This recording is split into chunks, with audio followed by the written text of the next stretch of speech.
Welcome to the Comic Book Historians Podcast with Alex, Grand and Jim Thompson. Today we have crime comics writer extraordinaire Chuck Dixon. He's been in the comic industry for the past close to 30 to 40 years, since the mid-'80s. Chuck, thank you so much for joining us today. Oh, thanks for having me. I'm looking forward to this. What we like to do is we like to go through your career. We're going to start in the beginning. Jim is going to start off with your early days. So Jim, take it away. Chuck, what I like to do is to kind of get to know, before you got in the industry, where you were born, your relationship with comics as a reader, that kind of thing. So I know you were born in 1954. Where? Philadelphia. Okay. And did you grow up in Philadelphia? Philadelphia and the close by suburbs. Okay. And were you a comic book reader? Oh yeah. Yeah, I mean, comics were everywhere when I was a kid, and I was an avid comics reader, and I guess collector. I mean, I had a huge pile in the basement. Were you an early reader in general? Yeah. That's a common denominator we find. Mostly with the help of comics. I mean, I was like most comic creators, or like a lot of comic creators. I was sick a lot as a kid, and I missed most of first grade. I was only in first grade for like 30 days. And they allowed me to pass because I did so well with reading. And your glasses, so you're nearsighted, right? You can read up close without your glasses. Yeah. I think that's another common denominator, Jim, because Jim's like that too. And I was like that before LASIK and all that. Well, until I was, prescribed eyeglasses, I was like 7. I read the comics right up to my face, which I guess immersed me in them further. Yeah, that's right. Yeah. Me too. That's almost exactly what my experience was. So I remember actually being startled by a Thor story, by the final panel on a page, because I didn't see it coming because I was holding the page so close to my face. So what were you reading? Which books? Which lines? Well, I loved Marvel's pre-superhero monsters, and so I grooved right into the Marvel age. But I was reading Superman, Batman, Sergeant Rock, that kind of stuff, and then Fox and Crow. I loved Fox and Crow, and then I got into the Marvels. But as you guys, as comic book historians, know, Marvels were hard to find. You really had to hunt for them. Yeah, the distribution wasn't as good as DC. Well, it was distributed by DC. I think that was the problem. That's part of it. Yep. Now, did you later on go back and look at earlier comics, EC, for example, or the Golden Age stuff, or did you kind of just start with the Silver and go forward from there? Yeah, I kind of started with what was available, and my sister worked at a hoagie shop. I was from Philly. Everybody worked at a hoagie shop at some point. And the owner's son had a huge collection, and he was a few years older than me. And he would let me borrow literally shopping bags filled with comics. So I got to see a lot of like mid to late 50s stuff that had, appeared before I got interested. And then when I started going to conventions, like late 60s, you got introduced to Golden Age and the EC stuff there. So talk a little bit about conventions and things. Were you involved in fanzines? Oh, yeah. Did you? Yeah, I was in. So let's hear about that. I was part of a fanzine group from Chicago because there wasn't one in Philly. I heard about these guys through the Comics Buyer's Guide, and they were looking for basically comic stories to print. So I wrote and drew my own stories for a fanzine called Chronicle and another one called FBP. And I got to know those guys, like through the mail, basically. I only met them a few times. A couple of times they came to New York. I met them there. So are there any comic book writers or artists that we would know that you established really early relationships with? Not really. I mean, not until I got, John Byrne's first published work was in a fanzine I worked on, but by the time I met John, he was already working at Marvel. And he was so busy that he would literally, when he went to comic book conventions, he would be working on pages at the convention. Because I remember when I met him, first time he was working on an Iron Fist story. And I don't think he looked up. I don't think he looked up once while we were talking. And when you were going to the conventions, did you meet people that were heroes of yours? Did you? I know you met Alex. Well, you listened to Alex Toth. I read an interview where you talked about that. Toth gave a keynote address at the first convention I went to, and basically excoriated the whole comic book industry. The interesting thing is that most of the audience for that were comic pros. I sat next to Al Williamson. I didn't know who he was until Alex introduced him from the stage. Wow. That's and in the early cons, you rub shoulders with the pros more. I got to meet Neil Adams, Gil Kane, Gray Morrow, guys like that. And they were just kind of hanging out.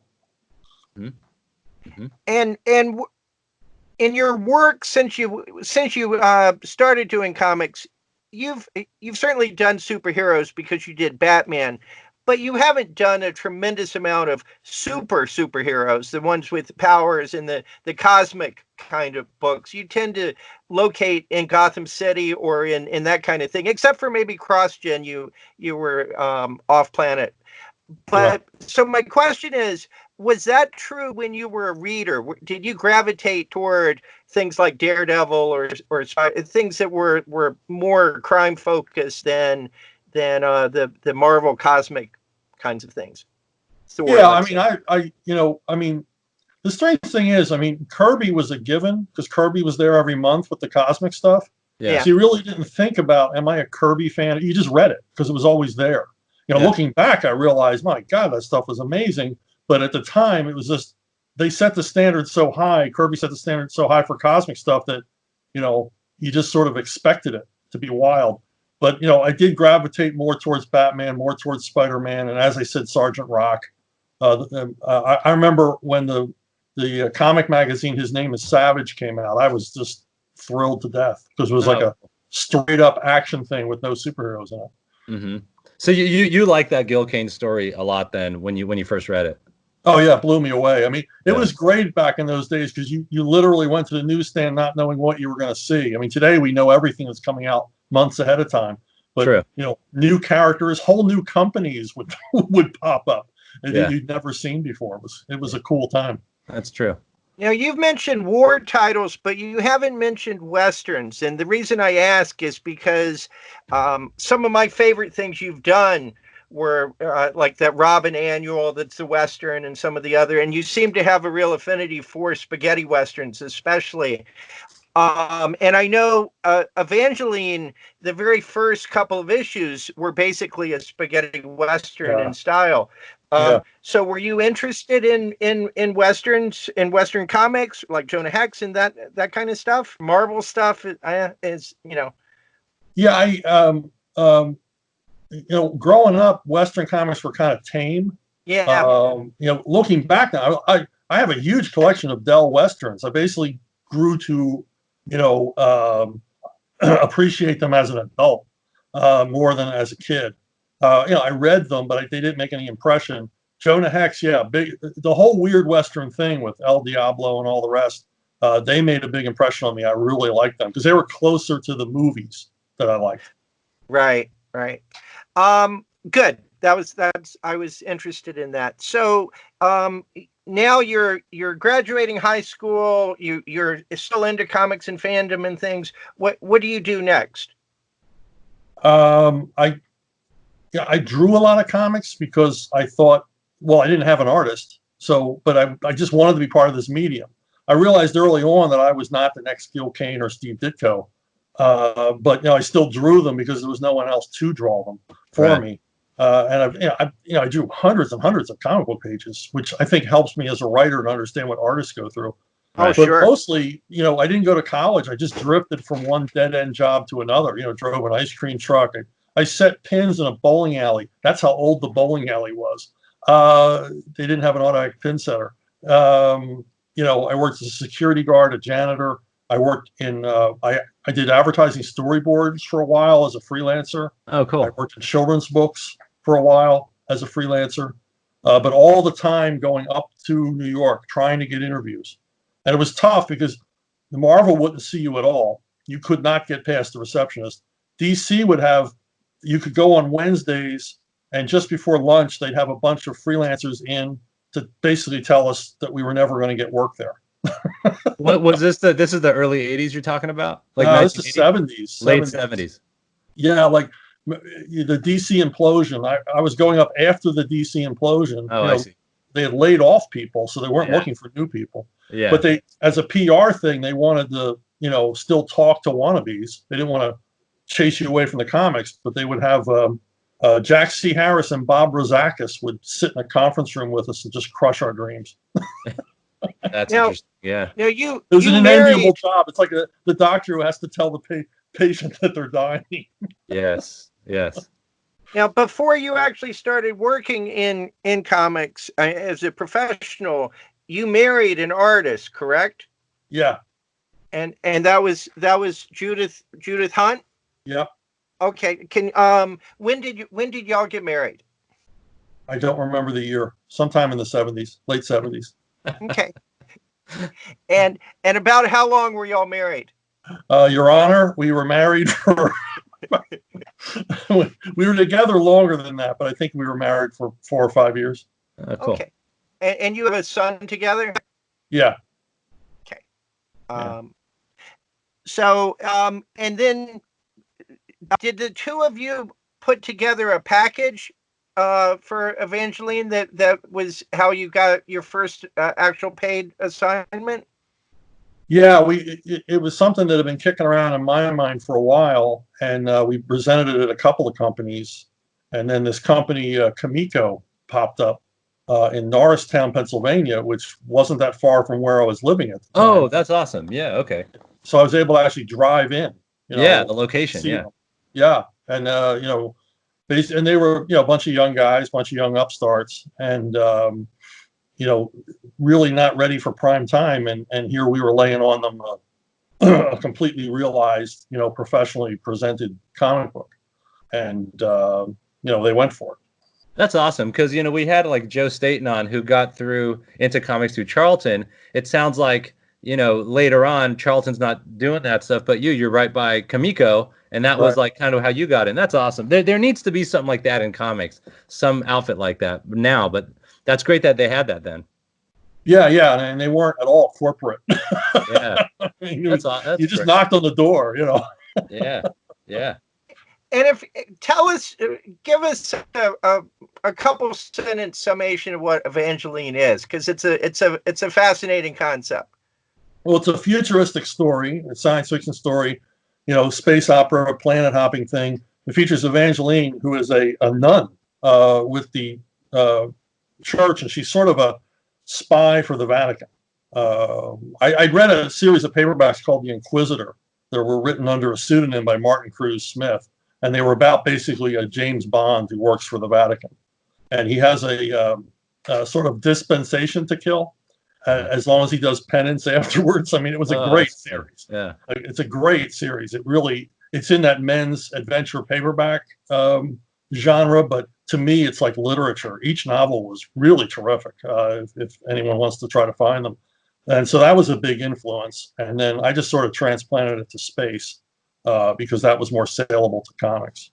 Now, did the two of you co-write it, or did you write it and she drew it or painted it? Yeah, I wrote it. She drew it. And sometimes I provided layouts. Oh, cool. Yeah. Okay. I'm curious, because then what happens with it? Because I know 2 issues come out, and then, at least according to Wikipedia, there's a ownership dispute or something that develops. What can you tell us about that? Well, Comico they claimed it was work for hire, and nothing in our contract said that. Although in the contract, it wasn't really spelled out. So we had to go to arbitration, and we made our case and we won. Nice, good. We won ownership. Mm-hmm. Oh, that's great. Comico was pretty bent out of shape about it, but it's like, this is early on in the creator-owned game, and they didn't seem to get it. They just seemed to think that they took the risk in publishing it, and they were rewarded with sales. So, I was just a big proponent of owning stuff. Still am. Yeah, that's great. So Yeah. the very first, right out of the gate, the very first thing that you get published, you end up in arbitration and have to get lawyers over it? No, we didn't get lawyers. We just presented the case ourselves. It was in front of arbitration. It was just sitting in a conference room. Oh, that's great. They made their case, we made ours, and the arbitrator went with us. And then it gets the two issues get, and there was two issues in a story in Primer, is that right? So 3 stories altogether? Right. And they get packaged by, was it Lodestone? Yeah, I don't remember. Some guy approached us. I don't know who he was, and offered to put them together in like one bumper edition. And then you go to First a few years later and pitch it as a new series. Is that what happens? Yeah. And you're still married at that point? No. Oh, no. But she worked on the first. She still worked on the series for the first couple of issues, right? Right. Oh, that's good. Yeah. Was that difficult working? Yes. Yes, it was, because I wanted to go to Eclipse where we would have remained creator owned, and then First offered almost exactly the same deal, but no creator ownership. And but we were going through the whole divorce thing, and I just sort of gave in. I just didn't want to have any more discussions about it. So we went with First. So we lost all rights to it. It's tangled up with about a bajillion lawyers that ended up owning everything at First. So to this day, you don't have ownership of it? No. Oh, no. I see. There's a lot of those First properties are in question, and Evangeline is one of them. Just sort of nothing will ever get done. I mean, it's like so many times movie producers have been interested in doing it for a movie or television, and there are so many people that want money from it that it's not worth doing, because everybody wants to be paid. Well, I think Staten actually said he got partial rights to E-Man, but it's still partially also owned by someone from First as well. So I remember that came up. Yeah, that was well, Mike Barron got everything back from them. Mm-hmm. So like Badger and Nexus and those things. Yeah, they don't own them. Yeah. All right. Now, I read somewhere that there was some discussion of you and your son doing some new stories. Did that ever come to fruition, or was that not true? That's not even accurate. No, nothing like that ever happened. Yeah. There's a lot of things out on the internet that. Yeah. I think almost everything on the internet is that. I also read something that your ex-wife said that she thought that after she stopped co-writing it, that it suffered a lot and became a less interesting, less feminist character. Did you see where it went in any different direction after she left drawing the series? Did you all have conversations about that? No conversations about it, and I think it definitely went down in quality. The art suffered. They had a bunch of guys on it who would later be terrific comic talents, but who were they were using it as a tryout book. And First was kind of indifferent to it in the beginning, my only help was that Ricardo Villagran stayed on for inking it until I think one of the editors kept fighting with me about it. They kept changing editors. That's always a bad sign when they keep changing editors. It only ran 12 issues. I think I had 5 editors. So yeah, it was difficult to maintain the quality. As far as feminist angle, I never saw it as a feminist comic anyway. I see. Because so you guys just had a difference of, well, you probably had differences of opinions on a lot of things. That's almost why everything. Now, did you work with her on any of other? I know she was involved in something called Robotech Defenders and did some Winnie the Pooh word books. Did you? She was primarily an artist, so did you contribute to any of the other projects that she was working on when y'all were married? I wrote the Winnie the Pooh books, and I remember the Robotech job, but I wasn't involved with it. Okay, I see. So your first 2 experiences in terms of with Evangeline were complicated in terms of yes, to say the least. And you also started working at Eclipse for on Airboy beginning in what, 1986? Yeah, 86. Okay, were there any things in between that, or was Airboy the next thing that you did after Evangeline?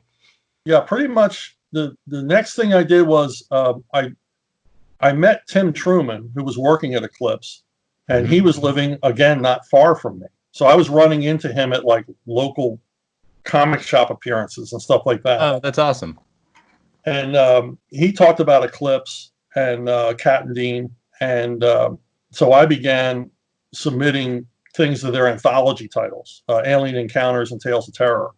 And, early on, Cat in particular, she liked my stuff. So I just happened to be at Tim's when he got the phone call about Airboy, because it was in public domain, and they thought, well, here's a superhero we can do, an established superheroic thing we can do that we don't have to pay rights for. And when I heard Airboy, I said, can I get in on this phone call? Because I loved Airboy. I knew him from Steranko's History of the Comics, and also Airboy Golden Age issues were relatively cheap, so I actually had a lot of them that I bought in the 70s. Because that's interesting. Airboy sold so well. People don't realize this. Airboy sold on a level with Batman and Superman comics. So there were always plenty of them around. They were never scarce, so they were easy to find. So I was really familiar with Airboy, and basically that's how I got the job. I was the only comic writer out there who knew who the hell the character was. So Tim Truman did the art on the first couple of issues. First two, and he was my editor. He was my editor for like the first 20 issues, maybe. Mm-hmm. And Tom Yates had some involvement too, didn't he? Was he drawing on it? He was doing the inks. He was doing the inks. And after just a few issues, Stan, is it Woke? Yeah, I believe it's Woke. Yeah. He came on board, and he was the primary artist on the title for the longest run, right, of anybody. Oh yeah. So talk a little bit. Now that was an interesting book, and I was reading it at the time. And I remember to this day the letters pages and all the back and forth, and everybody was angry over that book, but people were reading it. Let's talk about the format a little bit, because it was unusual. It was a very short book that was coming out every other week at the when it was first released, and for a cheap price on cheap paper. And you were writing 13-page stories or 14, something like that. 14-page stories, yeah.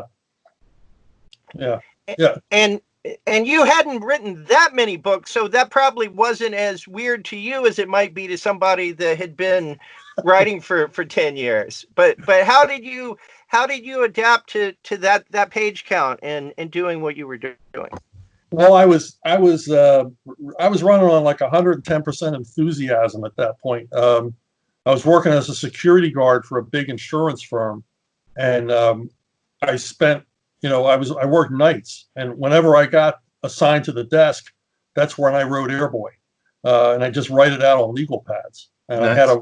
I didn't type. I had a typist that I hired. She worked for like 50 cents a page until I got so busy she quit. She couldn't handle how prolific I was, and because I got this assignment, this like regular comic assignment, I was so excited. I got so far ahead on scripts.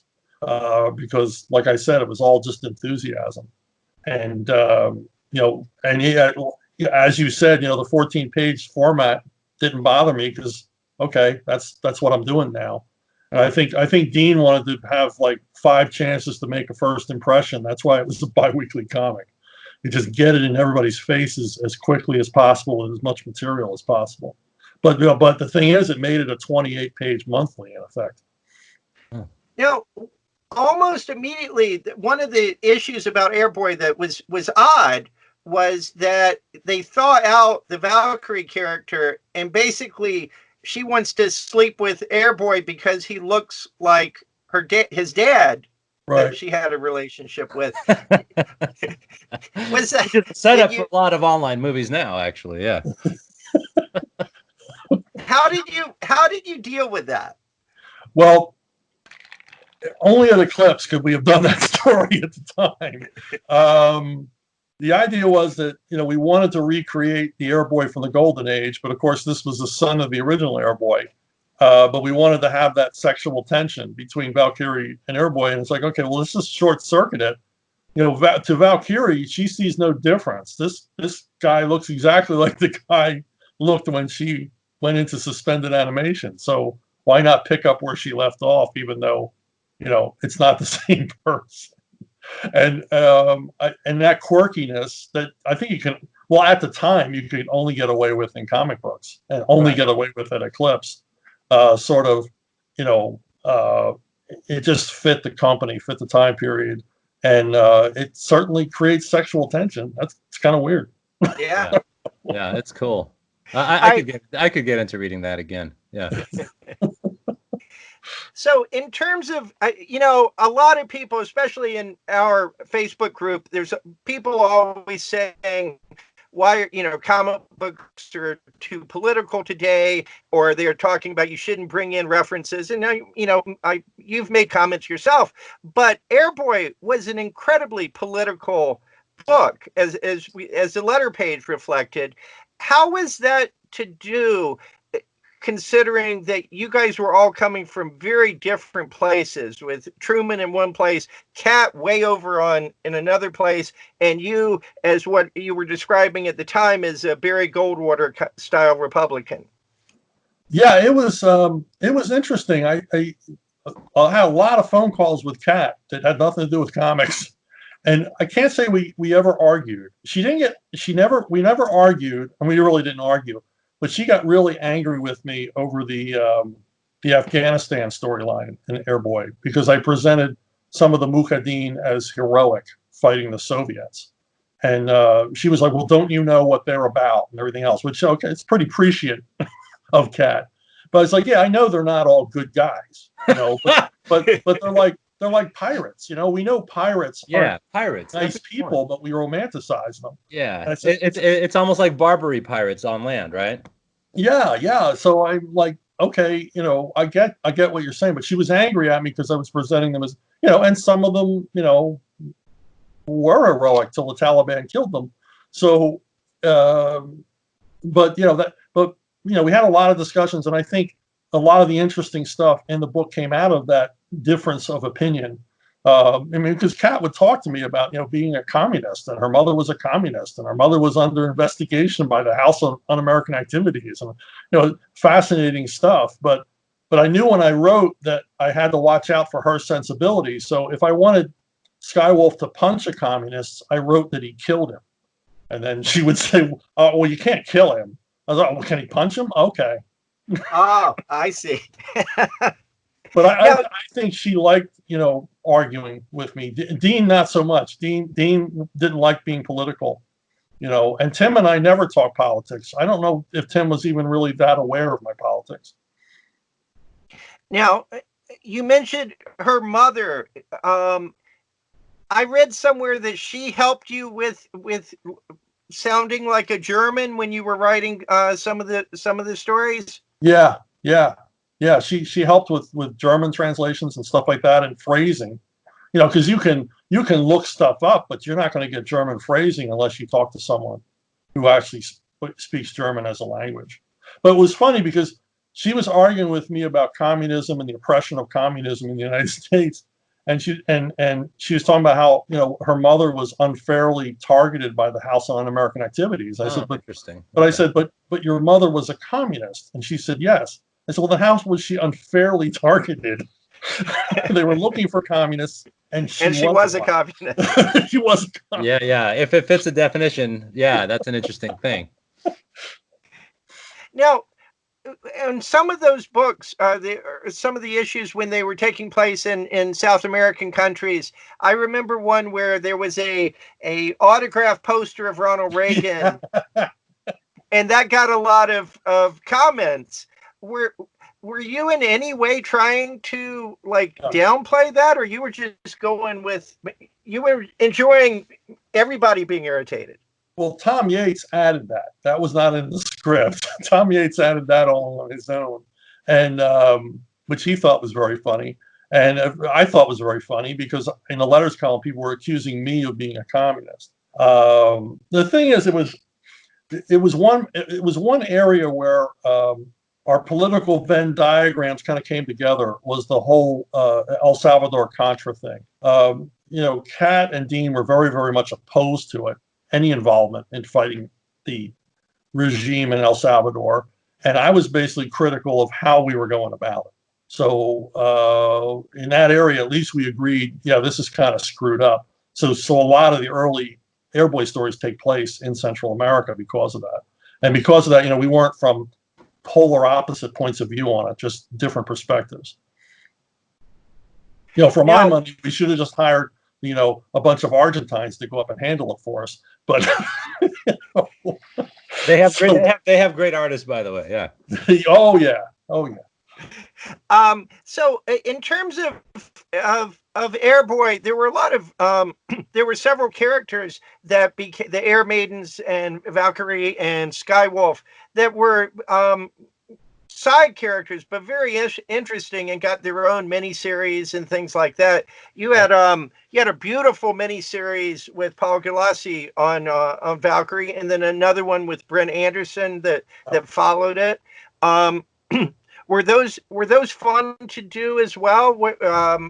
Was it fun to get to explore those secondary characters rather than just Airboy? Oh yeah. I mean, I was so into it. I was so immersed in the world of Airboy that anything they threw at me, I was like, yeah, I want to do that. And by this time, I had quit my job in security and was full-time comic. So I was taking on, a tremendous amount of work, and I welcomed anything that I basically wanted to own Airboy. I wanted to corner the market on Airboy. I didn't want anybody else to write it. And at the time, Eclipse didn't want anybody else either.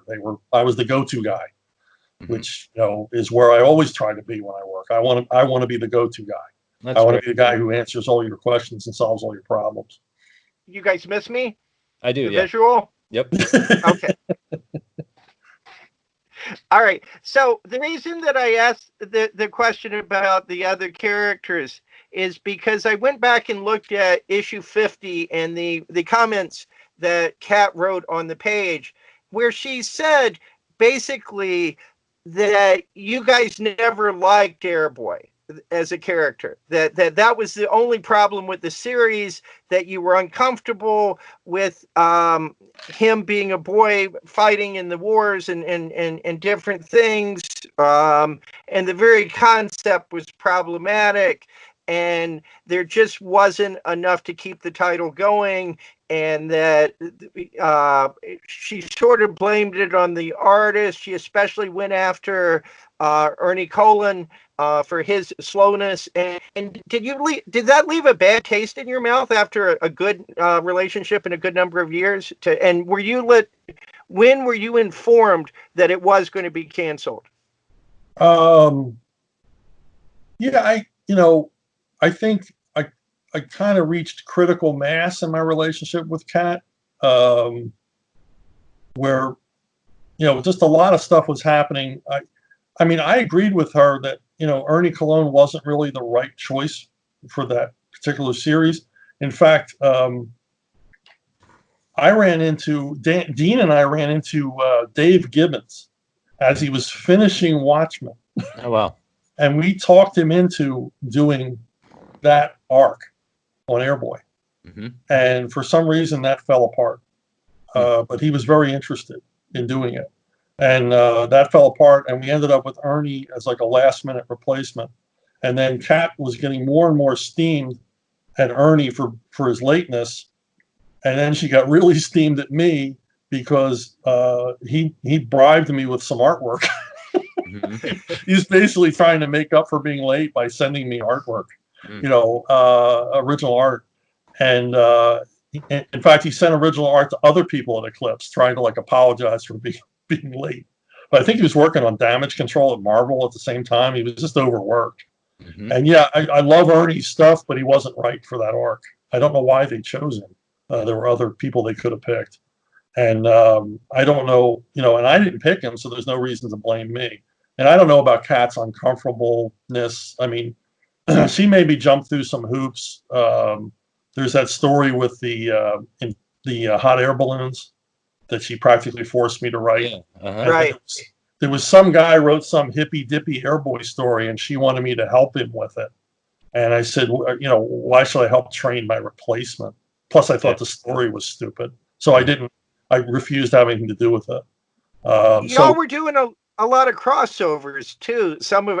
Like things like Airboy and Radioactive Hamsters. Yeah. They were basically, they turned Airboy into a crossover horror. They were just sticking him in everything because the book was doing so well. And continued to do well. They canceled it. I mean, I didn't know they canceled it. I wrote a whole bunch of Skywolf backups, and one of them was drawn. It appears in the final volume of IDW's reprints, the pencils for the Skywolf story that never appeared. And you guys had a notion of doing a Cuba story too, didn't you? That never got. It. Yeah, I mean, I wanted to show the story where Skywolf often references that he's the guy who killed Che Guevara, and I wanted to tell that story. And the first episode of it is in the final IDW volume in pencil form. That was the next thing. I wrote all 5 of those backup stories.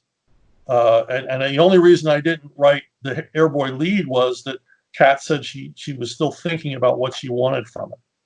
And there was discussions of of Airboy showing up in South America, or South Africa, and apartheid was still on. I was fine with that. And in fact, I finally did Airboy issue 51 through It's Alive Comics recently. And just a couple more things, and then I'll turn you over to Alex. The Airboy universe sort of wasn't the only thing that you did at Eclipse. You also did. Was it your creation? Was Strike? Was that yours? I know you wrote it. Yeah, Tom Lyle and I created it together. And was that the first? That would have been the first you worked with him? No, he was one of my Skywolf backup artists. I ran into him at a comic show in Baltimore, and I loved his stuff and invited him on to do Skywolf. And he did, I don't know, maybe 10 Skywolf backups before we did Strike. And then you've had a long relationship with him. Yeah, all through Robin and the rest of it. Mm-hmm. And Strike was a very different, but it was another young.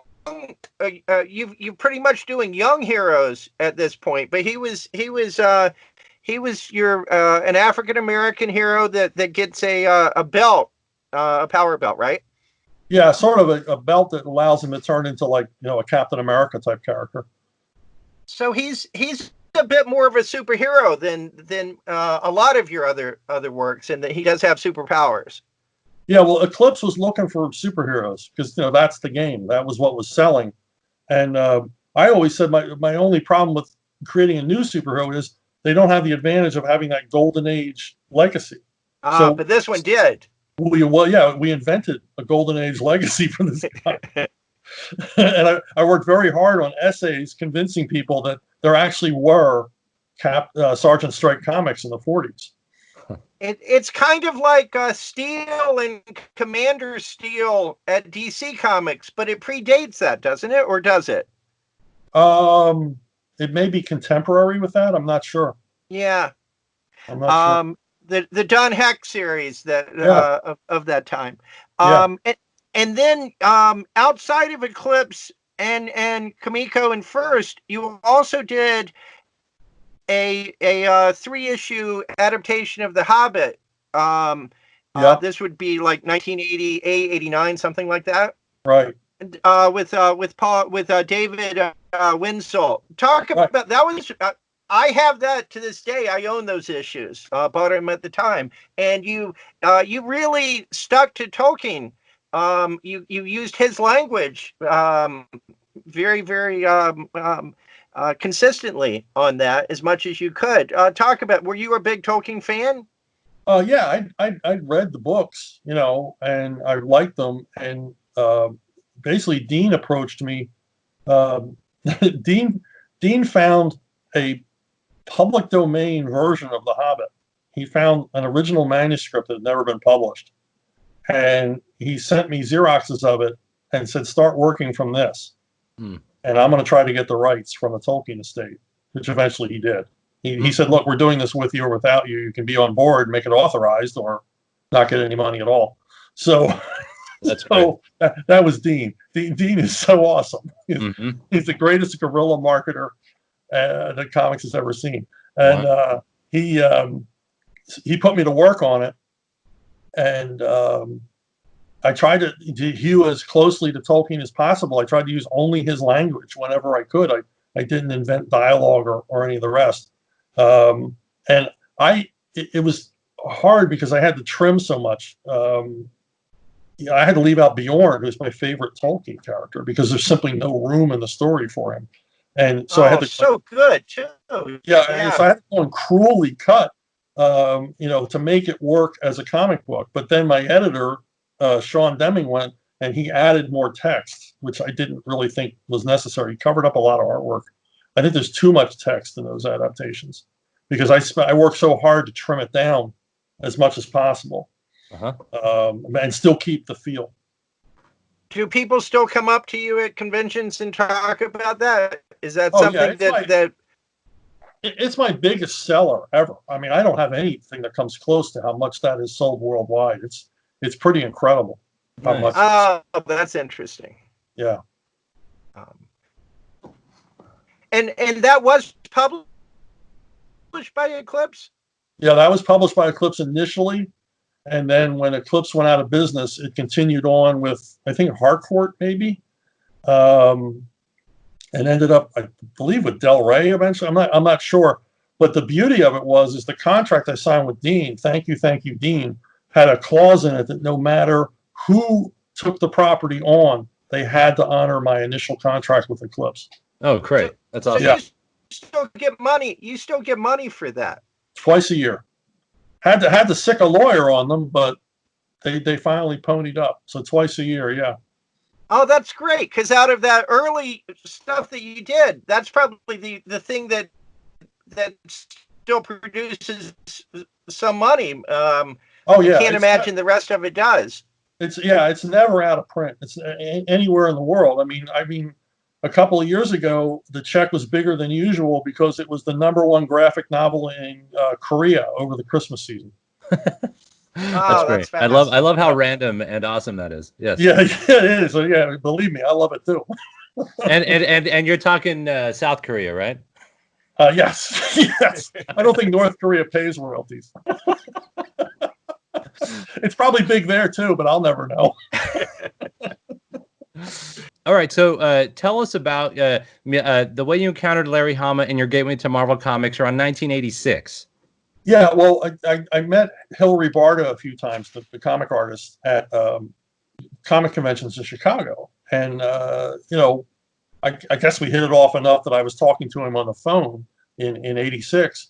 And he told me that Larry Hama at Marvel was starting up Savage Tales again. But instead of being a Conan comic, it was going to be an anthology with like war and Western stories. I'm like, oh my gosh, this is right in my wheelhouse. I love this stuff. Yeah. So it was like a reincarnation of Two-Fisted Tales from EC. So I said, man, I got to get on that. And he goes, well, give him a call, right? And he says, but when you give him a call, just be aware that Larry can be a bit of a bastard. Okay. Which Larry, I don't think Larry will deny. And I'm not telling tales out of school here. So I call Larry and I'm sort of, armed for bear. I'm just ready for confrontation. Yeah, you're ready to tackle. Yeah. Yeah. And I'm not usually that way. And so he tells me about it and he doesn't know who the hell I am and doesn't care. And I said, Larry, he tells me about the book. And I said, Larry, it sounds like you need me. And he's like, I need you?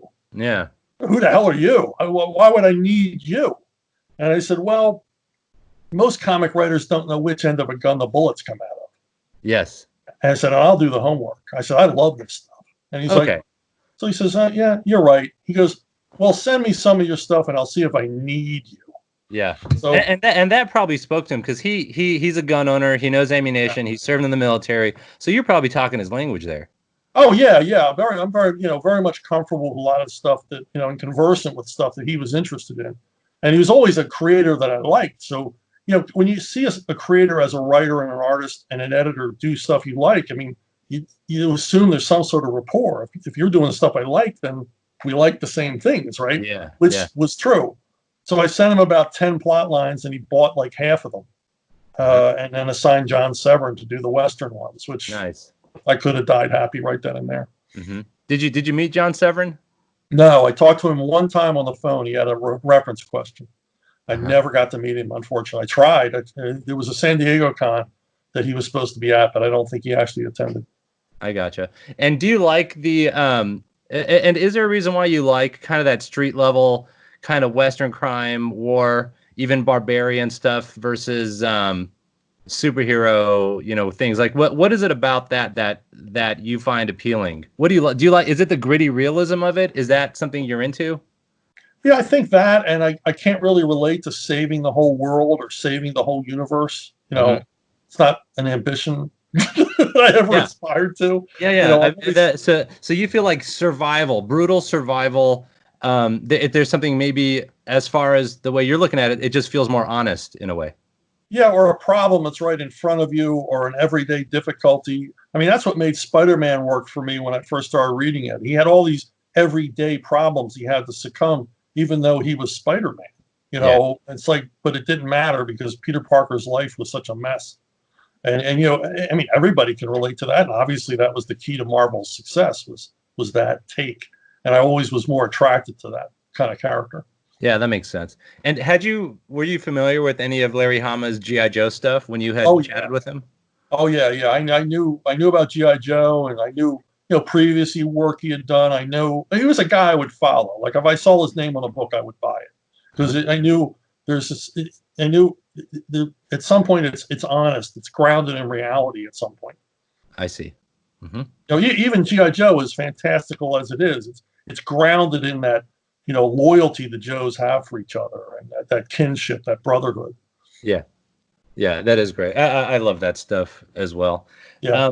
So then now tell us about, so then tell us how you got more deeper into Marvel through that relationship with Larry and then your eventual meeting with Carl Potts on working with more Marvel street level characters. Give us that segue.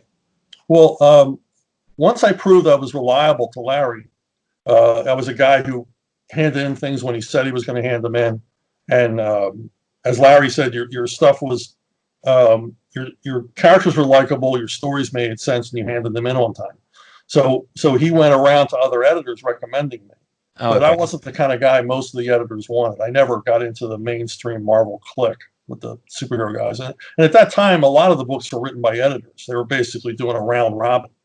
I'll edit your book, you edit mine, kind of thing. So it was harder to get in. And so I really didn't get anywhere with Larry's recommendation, unfortunately. But Larry was giving me lots of work. And I was getting lots of work, still working at Eclipse.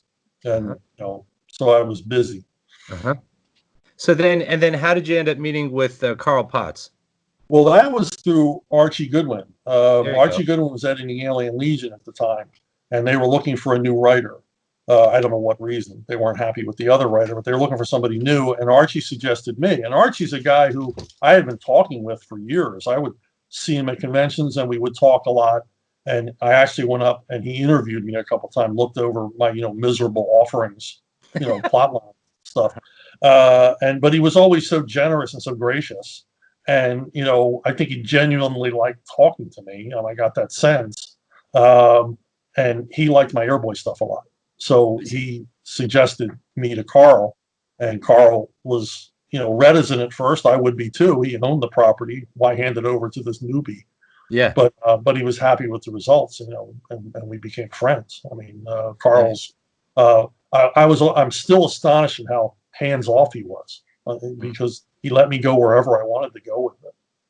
Mm-hmm. And you found yourself putting a lot of your war script experience, your war story experience into Alien Legion. Yeah. I mean, it's a military comic. It's a war comic. So, as crazy as the events are, and then I was able to visit every science fiction trope because I was a big, science fiction reader I see. So growing you up. already like science fiction, yeah. Oh yeah. So I was able to think of like, wacky, situations to put them in. Uh-huh. So then as far as Archie Goodwin, so it sounds like you had already established a rapport. He was following your Airboy stuff and through that recommended you to Carl. So then it sounds like Carl enjoyed your stuff. So then Right. is that then he was editing Moon Knight, I think. Right. So then he kind of asked you if you wanted to write for Moon Knight also? Yeah, he asked me if I wanted to take on Moon Knight, and his idea was that we lean into the Mark Spector persona, the mercenary persona, and kind of leave the schizophrenic character behind and just concentrate on he's an ex-mercenary, which, I was a big fan of the movie Dogs of War, which if you watch the movie and read the run, you can see a lot of that in it. Oh, wow. So I was like, yeah, and just sort of went at it whole hog. Gave me Sal Valuto to work with, tremendous artist, and I got to work with Russ Heath for the first time. So yeah, that was a great run, and again, Carl was very hands off on the book. Yeah, and then have you met Russ Heath then? Yeah, a number of times. I spent a lot of time with Russ over the years. Yeah, tell us about Russ a little bit. The first time I had to call him, you're a comic fan, you get in the business, and there's all these guys you idolize. You never dream you're ever going to get to work with. Well, yeah. I get to work with Russ.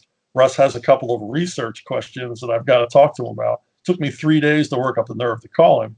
And Russ never did you any favors on that end. He was a bit of a ball buster. So every time I met Russ from then on, for the next 20 years, he always acted like he didn't know who I was, even though we worked together quite a bit. So I don't know if he didn't actually didn't remember me because he had no respect for comic writers, or or he just was fooling with me. Yeah. But we spent a lot of time together. There was a point where he came to Tampa for a convention. We literally spent every waking moment of 3 days together because he wanted me to help him write his autobiography. And so we spent a lot of time talking about his life. Oh, wow. That's great. Very little of it had to do anything to do with comics. How fun. Yeah. Russ is a character. And boy, wow, what an artist. I mean, just probably my favorite comic artist of all time. Oh, that's great. That's great. So now, so then tell us about how you got into doing the Punisher, because you were doing well with Moon Knight. And I notice in a lot of your writing, like, what the character is thinking is in caption boxes, right? Instead of a dialogue thought balloons. Right. Is that by design where you specify that in the script, or do they do that later? Like, and what's the draw of doing it in caption boxes versus a thought balloon? Well, in the caption boxes, they're narrating a story after it's happened, as opposed to thinking about it as it's happening. And thought balloons were kind of becoming passé by the 80s anyway. So I liked being able to have the inner thoughts of the characters. But what I liked most of all, especially with the Punisher, was using the narration captions as a juxtaposition to what was happening. Yeah. So Frank would say something pretty innocuous, and then you would see in the panel how horrific the situation really was. And that was the source of the humor. Because Frank's never trying to be funny, but he's one of the funniest characters in the Marvel Universe if he's written correctly. Yes. Yeah. And that's true. I mean, I like a lot of the Frank Castle kind of one-liners. And there's an Xbox Punisher game which everyone should play from 2001 or so, and the one-liners in there are perfect. It feels like you wrote that video game, honestly. The first time I met Darwin Cook, he says, you wrote my favorite comic line of all time, and it's from the Punisher. And I said, well, what was it? He goes, I'll have to do the Joker hands-on. So okay, so now I really enjoyed your Punisher War Journal, the Punisher graphic novel, actually, Punisher Kingdom Gone, with Jorge Zafino. Yeah. And just such interesting art with your writing style. Was that a fun project to work on? And is graphic novel structure, do you think about that differently than a serial comic? Yeah, it's kind of like a feature film. That's the approach. You're getting to tell one big story, And I had practice because I was on Savage Sword of Conan, and those are 50-page stories every month. So the graphic novel format wasn't that hard to ease into. Uh-huh. But working with Jorge on The Punisher was a dream because, you know, we had done Winterworld together, and, you know, Zafino was kind of white hot there for a while. Yeah. And, you know, I kept trying to educate everybody. This guy's not a monthly comic guy. This guy's a special projects kind of guy. Yeah, that's a good He way. wasn't fast. He was not fast. Oh, I see. Just because out of speed, also. But his art style is not like your typical Marvel comic either. No. Your average X-Men fan they weren't into Jorge Zafino. Jorge Zafino was an artist. He's the only guy that I worked with that artists always have questions about. You know, what was he like? How did he work? That kind of thing. They're fascinating guy. Yeah, fascinating guy for sure. And I think more as an adult, like I appreciate what I see from him more than when I was like a teenager reading that stuff. Yeah, it's like when I was a kid and you'd see Alex Toth and it was like, eh. And then as I got older, I went, oh my God, this guy's a genius. Yeah, that's right. I feel the same way about that. Yeah. So then, okay, so your Punisher, you were really hitting it out of the park with the criminal element, and then DC Comics editor Denny O'Neill noticed your stuff. So tell us about interacting with Denny O'Neill and then getting into DC Comics. Well, Tom Lyle called me and said that Denny O'Neill, because Tom was working at DC at the time, he said Denny O'Neill talked to me and he said he wants to know if you'd be interested in writing a Robin miniseries. Uh-huh. And he said he saw your Airboy work and he likes how you write young characters. And I'm like, well, I'll come up and meet with him. So Tom and I took the train up. We were both living in Lancaster, Pennsylvania at the time. So we took the train up to New York and I had a meeting. And I had met Denny before, sort of, because Denny is a real shy guy. And sometimes that shyness comes off as rudeness. Yeah. And the only time I'd ever really interviewed with him, he didn't even participate in the interview. I don't even think he looked at me. He let his assistant at the time, Dan Raspler, handle the interview. So I'm going up to talk about this Robin thing, thinking, you know, well, where's this going to go? You know, this guy wouldn't give me the time of day before. So I went up and I met with him, and everything was great. But I said, you know, look, I'm going to be honest with you. I'm not that into Robin, you know. And then he explained to me why they were bringing Robin back. And he explained why Robin was important, you know, and sort of sold me on it. I mean, normally the editor would go, well, you're not that into it, we'll get somebody else. But he was committed. You know, he really liked what I wrote. So we did a lot of back and forth, and he convinced me that I actually loved Robin, which I did, you know, because I realized that all my favorite Batman stories growing up were actually Robin-centric. Yeah. So, you know, I was like the usual, you know, like the ignorant adult fan who thought Batman was better off being a loner, which is not true at all. Yeah, so. that's fascinating, and I'm kind of divided on that. I like both aspects. I'm not sure what I like more. And then this was, to be clear to the fans, this was Tim Drake Robin as well. So did that add anything more interesting for you to be able to pioneer new material for that character? Well, I mean, I had been following Alan Grant's work, so I was conversant with the Tim Drake character, you know, and Alan was kind of building the character. So I just sort of took off from there. And then Denny's proviso was, you know, we want him as far away from Jason Todd as possible because Jason Todd was such a failure that we were never able to work out why Jason Todd failed. He kind of got away from us. So we want this guy as different from Jason Todd as possible. So I kept that in mind. And even more than Alan, I made Tim Drake sort of a reluctant Robin.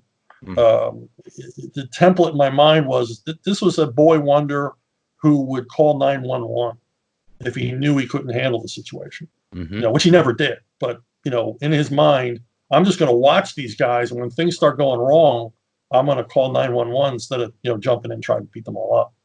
So, and then he was more tech oriented. And he had a secret identity. Yeah. Which made it a lot more interesting for me. Yeah, interesting. And so then, did you feel pretty comfortable with Gotham City as you entered it like that? I sort of felt my way through the first 3-issue arc I did on Batman with Tom Lyle after the Robin miniseries. I told Denny O'Neill, I don't know if I have that many Batman stories in me. That's fascinating. Yeah. Hundreds of them though. Yeah. Yeah, literally.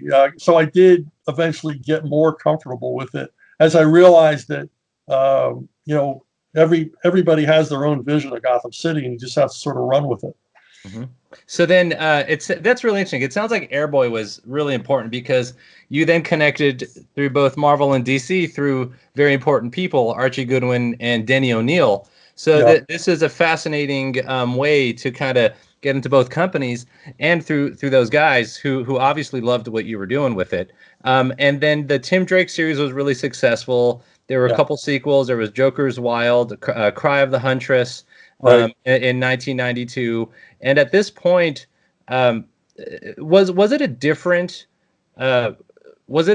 environment creatively working at this point with Denny and the Gotham City stories as compared to like Marvel with Potts and doing Punisher, and was it just a different? Did they have more input in what you were doing? Did you have less freedom? Tell us about that. Well, Denny. There's two kinds of editors. There's the kind of editor who hires you because they like what you do, and they trust you and they let you run off and do it, And then there's the editor who wants to be over your shoulder all the time. And then there's Don Daly, who was my Punisher editor. He's the third kind of editor. But Denny was the hands off. He was I hired you. I like your stuff. I think you're competent, and we're going to see what you do, And there were only a couple of times that he didn't like what I did. And one time he was mistaken because it was a change the artist made. But there were only 2 times I heard from him that he didn't like what I did. And that's, 11 years. Yeah, working with. Yeah. And, and then Don Daly was the challenging editor. I want a 3-page story. I want a 2-page story. I want you to describe the opening of a story to me right now on the phone. And all that was fun. I loved Don. Don was great. But just a different kind of guy. So you just kind of look at each one as its own challenge and as its own interesting task. And but I mean, Denny gave me a tremendous opportunity, obviously, and just let me fly on so many projects. Yeah, and that's a legendary run. I mean, the '90s and Batman, that's Chuck Dixon, really, and I think a lot of people know that. I kind of own the '90s Batman.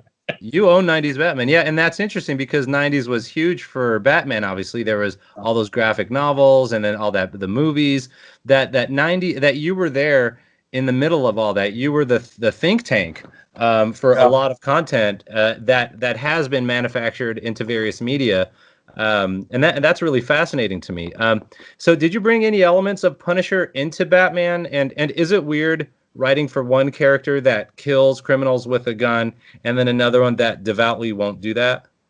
Yeah, you just sort of have to get your head around it. I mean, I have more of affinity for Frank Castle than I do Batman, but you just sort of have to, put the Batman hat on, and like, what's his point of view?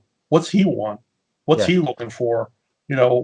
His background, and I kind of, when I wrote Batman and Punisher meeting, I kind of had Joker describe the difference between the two characters, as he psychoanalyzes them, and that Batman's trauma was from when he was a child, so he reacts as a child would. Punisher's trauma is from when he was an adult, so he acts as an adult would. And but no, I mean, I wrote some really impassioned anti-gun screeds for Batman, and I'm an NRA member.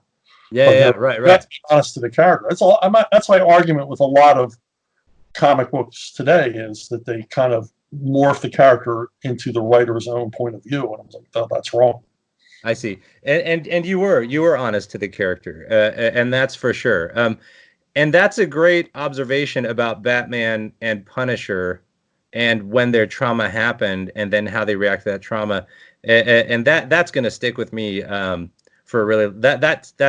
That's really great because Batman is like a little boy. He keeps thinking he's 8 or whenever he was, and Frank is always thinking about losing his wife and kid.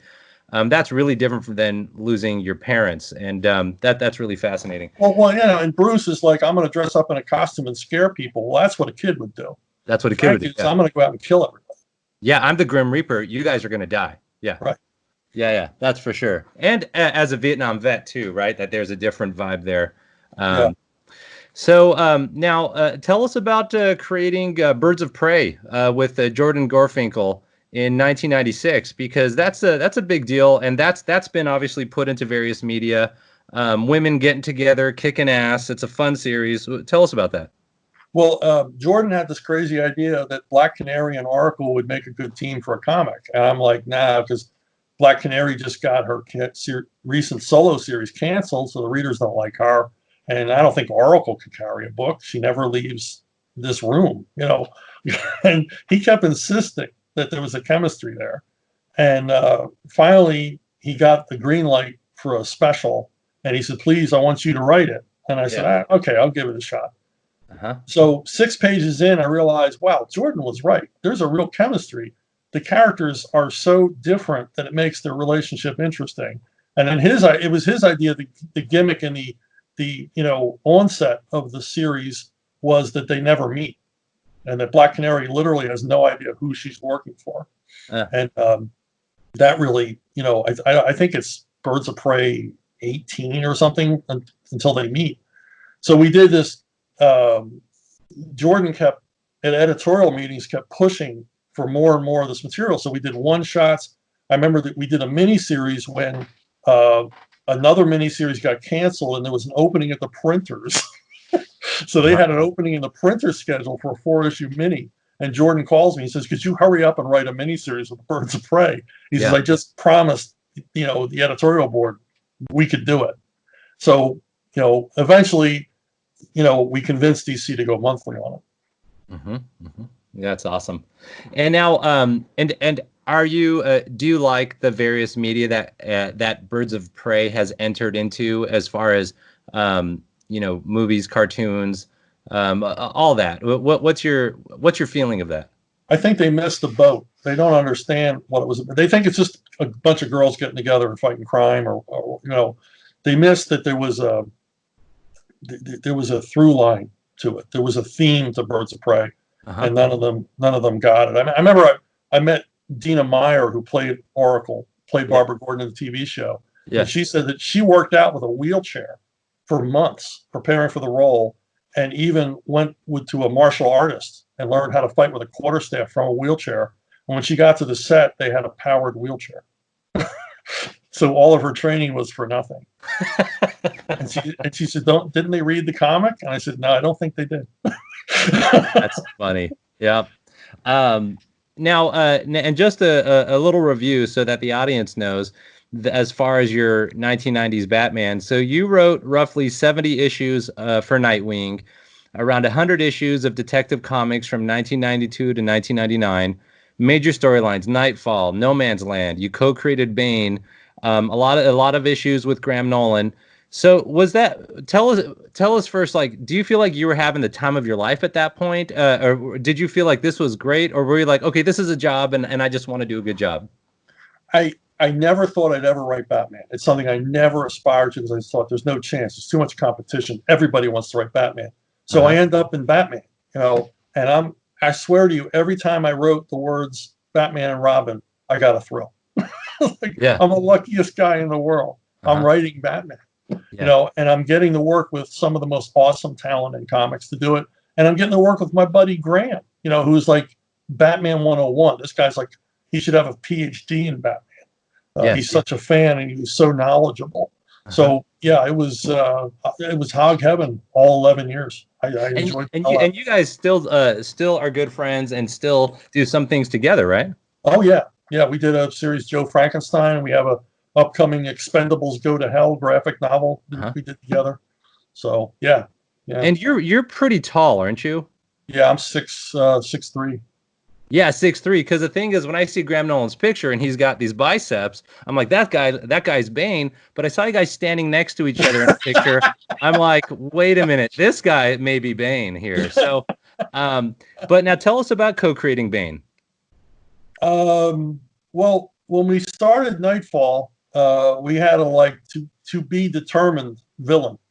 Denny said, we got to have a new villain. We got to come out of this with a new villain. And it was understood that this new villain would be addicted to venom, which is the sort of steroid growth hormone, narcotic, whatever the hell venom is. And that he'd be. And I saw a lot of those guys at the gym in the 90s, by the way. Yeah, there you go. There you go. And he's a roid rage character, but he was also had to be the intellectual and physical equal of Batman. In other words, a worthy opponent. Because in Denny's mind, Superman had just been killed by a giant space bug, that no one remembered. He says, we got to come out of this with a character people remember. Well, that's a tall order. So at our second summit, we filled in the name Doc Toxic, like a working name. And we really didn't have anything about him because we were working our way up to Nightfall. Then we got to the point where we needed to have this guy. We didn't know who he was, what he was about, what he looked like. And we had like a sort of a mini summit in which, Denny opened up as he usually did. Well, here's what we need to do. And then I had the argument to make this whole Nightfall thing work, to make 2 years of Batman continuity work. This guy's got to be popular. The readers have to like this guy or love to hate him. They've got to hook into him. He's got to be Carnage. He's got to click.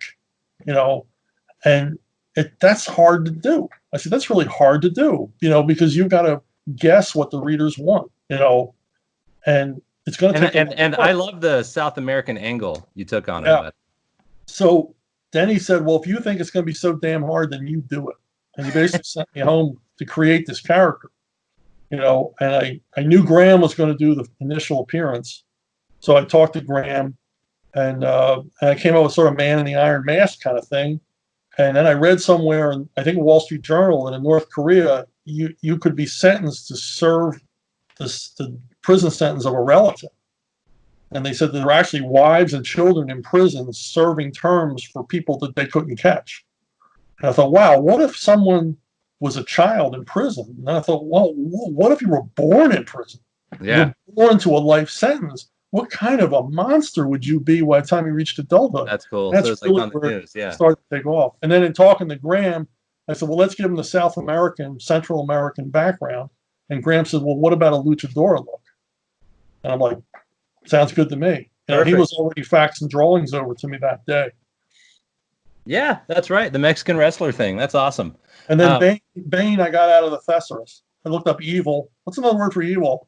And Bane. And when I called the DC editors, Denny and Scott Peterson, and I said, I want to call the guy Bane. Oh, we hate that. Nobody's going to remember that name. It's too short. Because remember, this is like the Image period. Every character was, Star Slasher. Yeah, that's right. That's true. I said, well, just live with it for a few days. And I never heard it again. He was Bane from that point on. Yeah, for sure. And that name sticks. Oh, yeah. So then your creations. So Bane, did you like the way they the treatment he got from the Batman animated cartoon?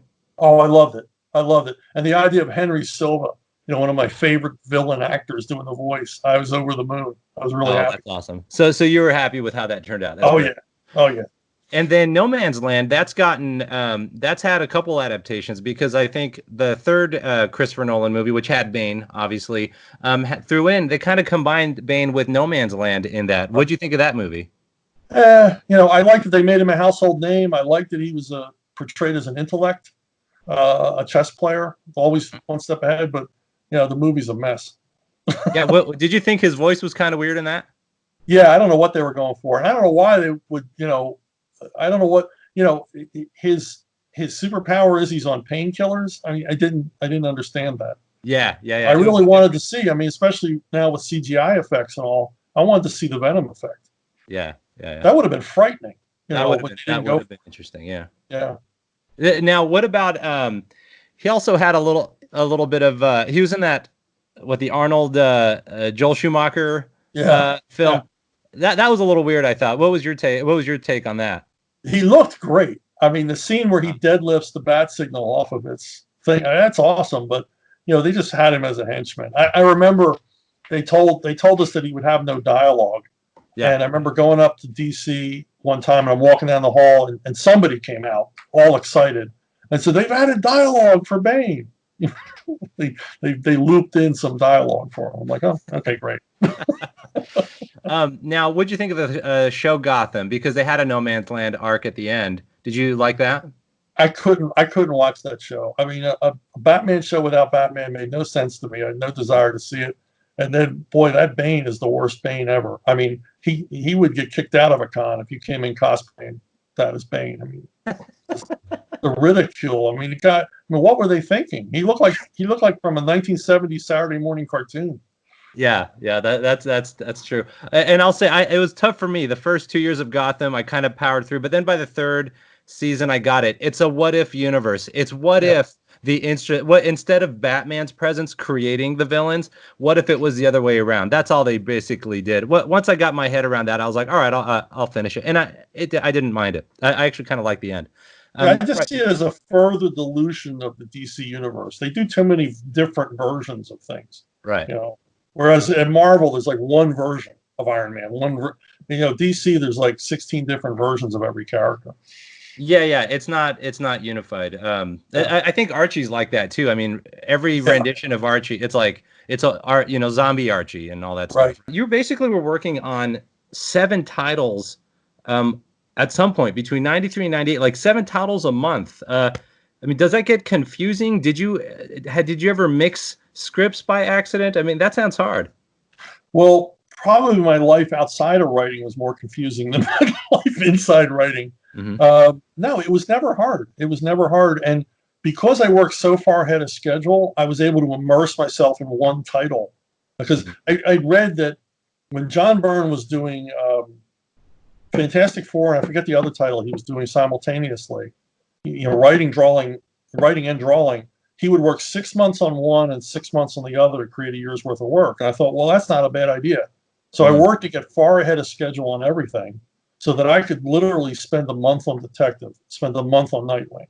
And then in between, Don Daly would be calling saying, hey, what about this? What about that? And I would jump on a Don Daly thing for a little while. But because I was so far ahead of schedule on everything, I mean, so far that they stopped sending me deadline notices from DC because they were irrelevant by the time they got to me. Because I was so far ahead, I was able to accept other assignments. I see. Because I didn't have to. I'm not cheating anybody here. I'm literally almost a year ahead on this title. Yeah, you're done. So I can take this kind of job or this graphic novel or this miniseries and fit it in. Yeah, because you also did stuff with for Catwoman, Green Arrow, so a lot of things. So you're very prolific. Then you also did a Batman Spawn story as well. Yeah.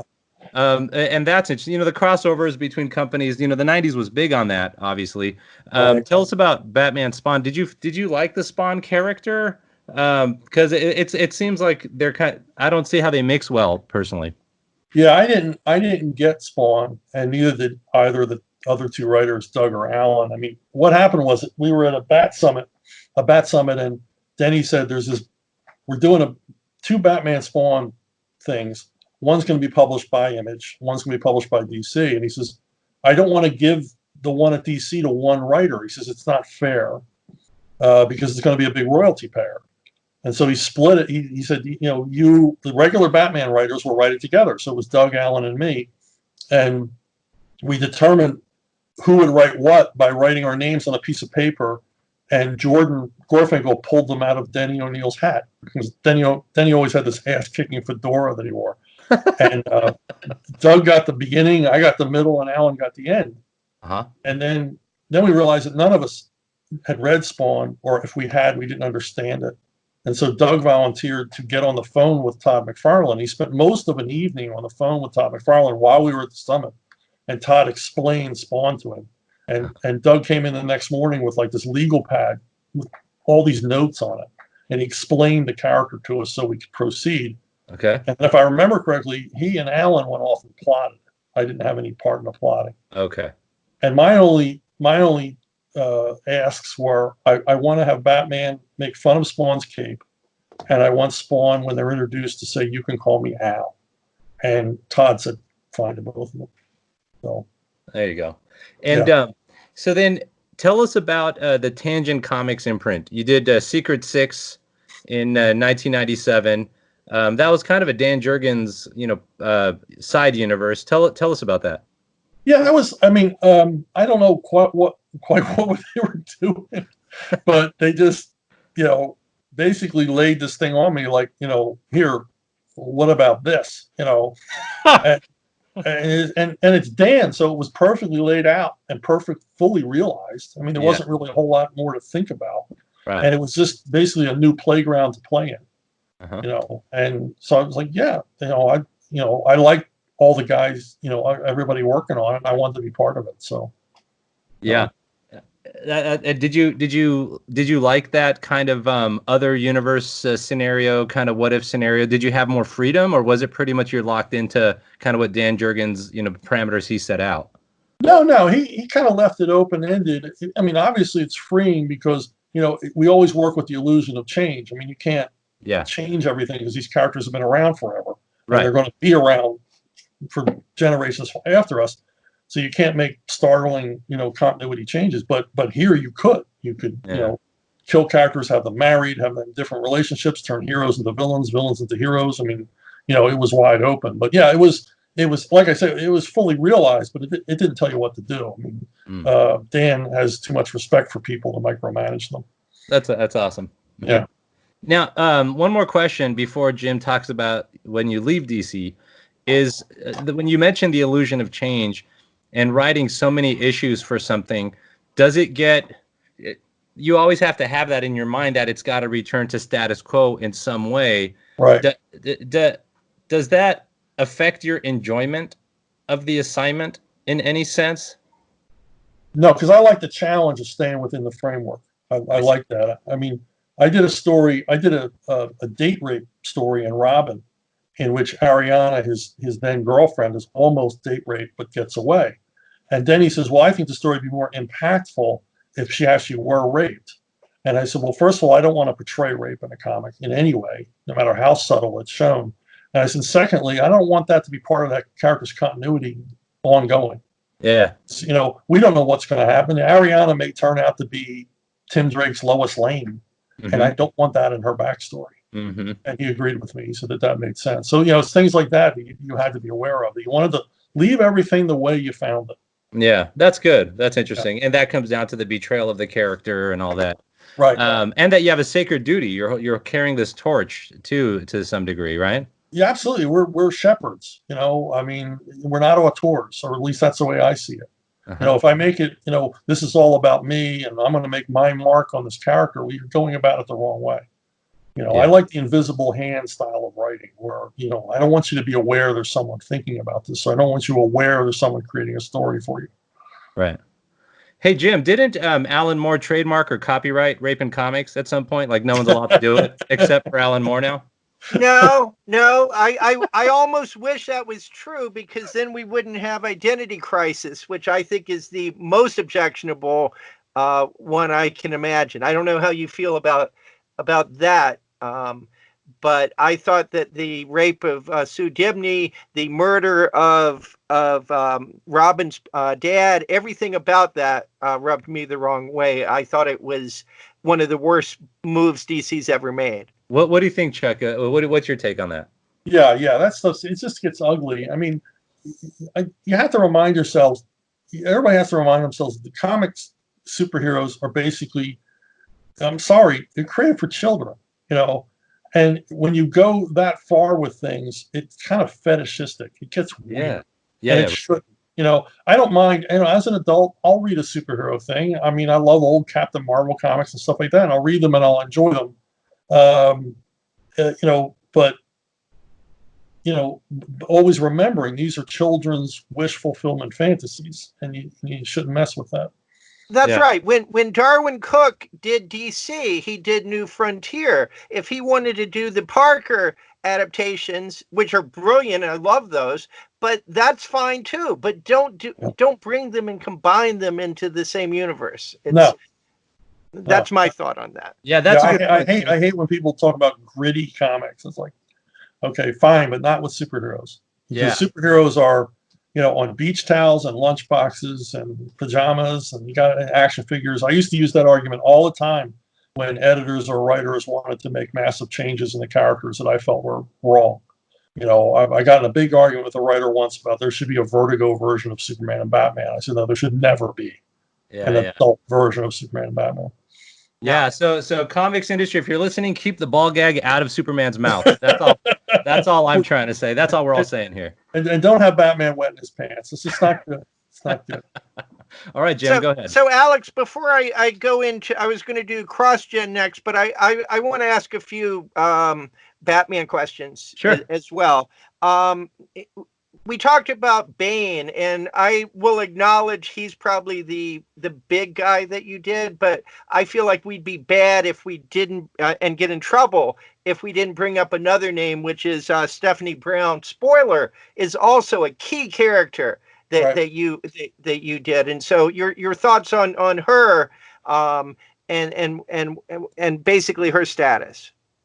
Well, she began as a plot device. I mean, she was going to be in one story only. The idea being that how would a supervillain's child rebel, teenage rebellion, and her teenage rebellion was being a vigilante and basically ruining all of her dad's crimes, and we kind of forgot about her until the letters came in, and a lot of letters came in. Yeah, and it wasn't when is she going to be back, or it wasn't if she's going to be back. It was when. They just thought she was a permanent part of the Gotham City cast. So, we started using her more often, and then I really grew to really like the character. I probably have more affinity for Stephanie Brown than any other character I wrote at DC. She seems alive in my head. She's probably my favorite character that you wrote. I like her a lot. Yeah, she's, I don't know if I worked hard to make her three-dimensional. She just sort of wrote herself. That's interesting. Yeah. Maybe you're summoning a past life. What do you think? Yeah, it's possible. It's possible. Yeah. Now, my other question is, when you leave a title or leave a character, do you follow what other people do with it? Like when you were talking about the Punisher, and I don't always like everything that Garth Ennis does, but I felt like he understood that character, and I wondered, did you read Ennis's run on Punisher? It's a rare instance. I read some of Ennis's run because I'd heard so much about it, and I did like it. He did get the character, and he did something that I should have done and never did, which he gave the series a recurring cop character, which I really wish I had done. That was something that's missing from my run. That one stands out in my mind. Did you read anyone else's works on Birds of Prey? No, not really. Maybe because it goes in very different watching directions. Your kids go off with the new dad,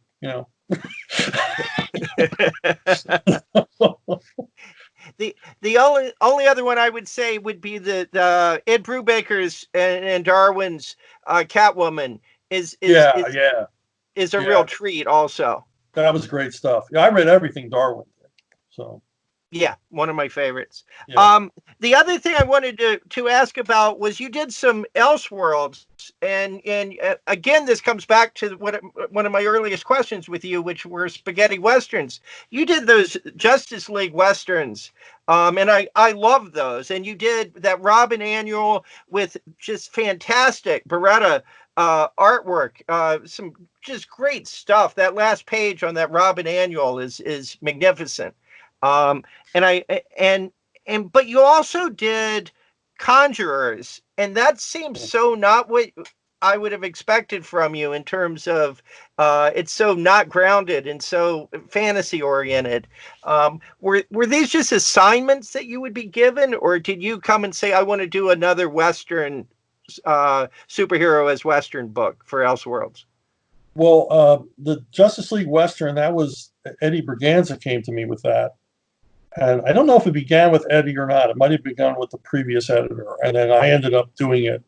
So that came from them. Conjurers came from me because, the door was open. Editors were asking me to do stuff for them. So I came up with the Conjurers. And I don't really write about magic all that much. Right. But I like the idea of a DCU where magic worked and science was unknown. Science was something that was looked down upon. And what would that world be like? And it would be kind of technologically stunted. And I got to use all these, every single DCU magic character. And the thing that made it for me was getting to use Stanley and his monster, and also the heavy Lovecraft tones of it. Yeah, Stanley and his monster. Kevin Smith uses that too in his Green Arrow. Oh, okay. But I think those are the only, because I love that comic going back, and it never got any other use, I think, except for those two. No, everybody forgot about it. And then I just want to mention before going to Crossgen, I would also add, I thought your Batgirl Year One was a really good. You got a lot of that got people's attention. They enjoyed that, I think, a lot. Yeah. I mean, it was there was a lot of it was like lightning in a bottle, because we had done Robin Year One, and that was successful, and then Batgirl Year One, and Scott Beatty and I enjoyed working together, and our talents sort of meshed perfectly for that kind of story. And, and then the artwork, Marcos Martin, is just absolutely amazing. Oh, that I can picture those panels. It was fantastic looking. Just such a nice looking book. Yeah. All right, let's go to Crossgen for a little bit. This was around 2002. This opportunity came up. And if you can let us know why you left DC as you answer that question. Well, I don't think he does necessarily, Alex. I mean, you're still carrying over a little bit at DC while you're moving over to Crossgen, right? Yeah, I told them that I basically gave them 6 months notice, and I kept working. So even while I was at Crossgen, I was still working. I signed with Crossgen in September, end of August, 2001. I didn't actually officially start work until March 2002. I see. Well, let's go ahead. What was the impetus for you looking toward Crossgen as an exit strategy for DC? Well, I really wasn't looking to leave DC, but Denny O'Neill retired, and his merry band of assistant editors all went on to other jobs. And so I was with a new editor who was, the kindest thing I can say is, indifferent. Just indifferent to me personally and my work. But I had the sense that he would love it if I would quit. But he couldn't justify firing me because my titles were all doing very well. I had, 3 titles that were all selling very close together. And I'd been told that, Nightwing was basically the bellwether book at DC. It was the book they looked to see how the whole line was doing. And so he couldn't get rid of me. Although I was told by other editors that he did everything he could to try to make that happen. So what he did was he just basically stunted me creatively. I would present ideas, and they would just get shot down or not considered at all, which was something I was not used to under, Denny O'Neill and Mike Carlin and, other editors, Chris Duffy, other editors at DC. My ideas were always welcome, maybe not always greenlit, but always welcome. And I got the idea this guy just didn't want to help me out at all creatively. And was trying really hard to lock me into an exclusive contract, which would have further stunted me creatively, because DC can literally limit the amount of work it can do by having an exclusive contract. And that's when I was approached by Crossgen. And I thought, I'm going to make the change. So who approached you? Ron Mars was the initial guy who approached me at a con, and he brought along Butch Geis, and they basically took me out to lunch at a con and talked me into at least coming down to Florida and seeing what Mark Alessi had to say. Had you worked with Butch before? Yeah, Birds of Prey. Yeah, that's what I thought. Yeah.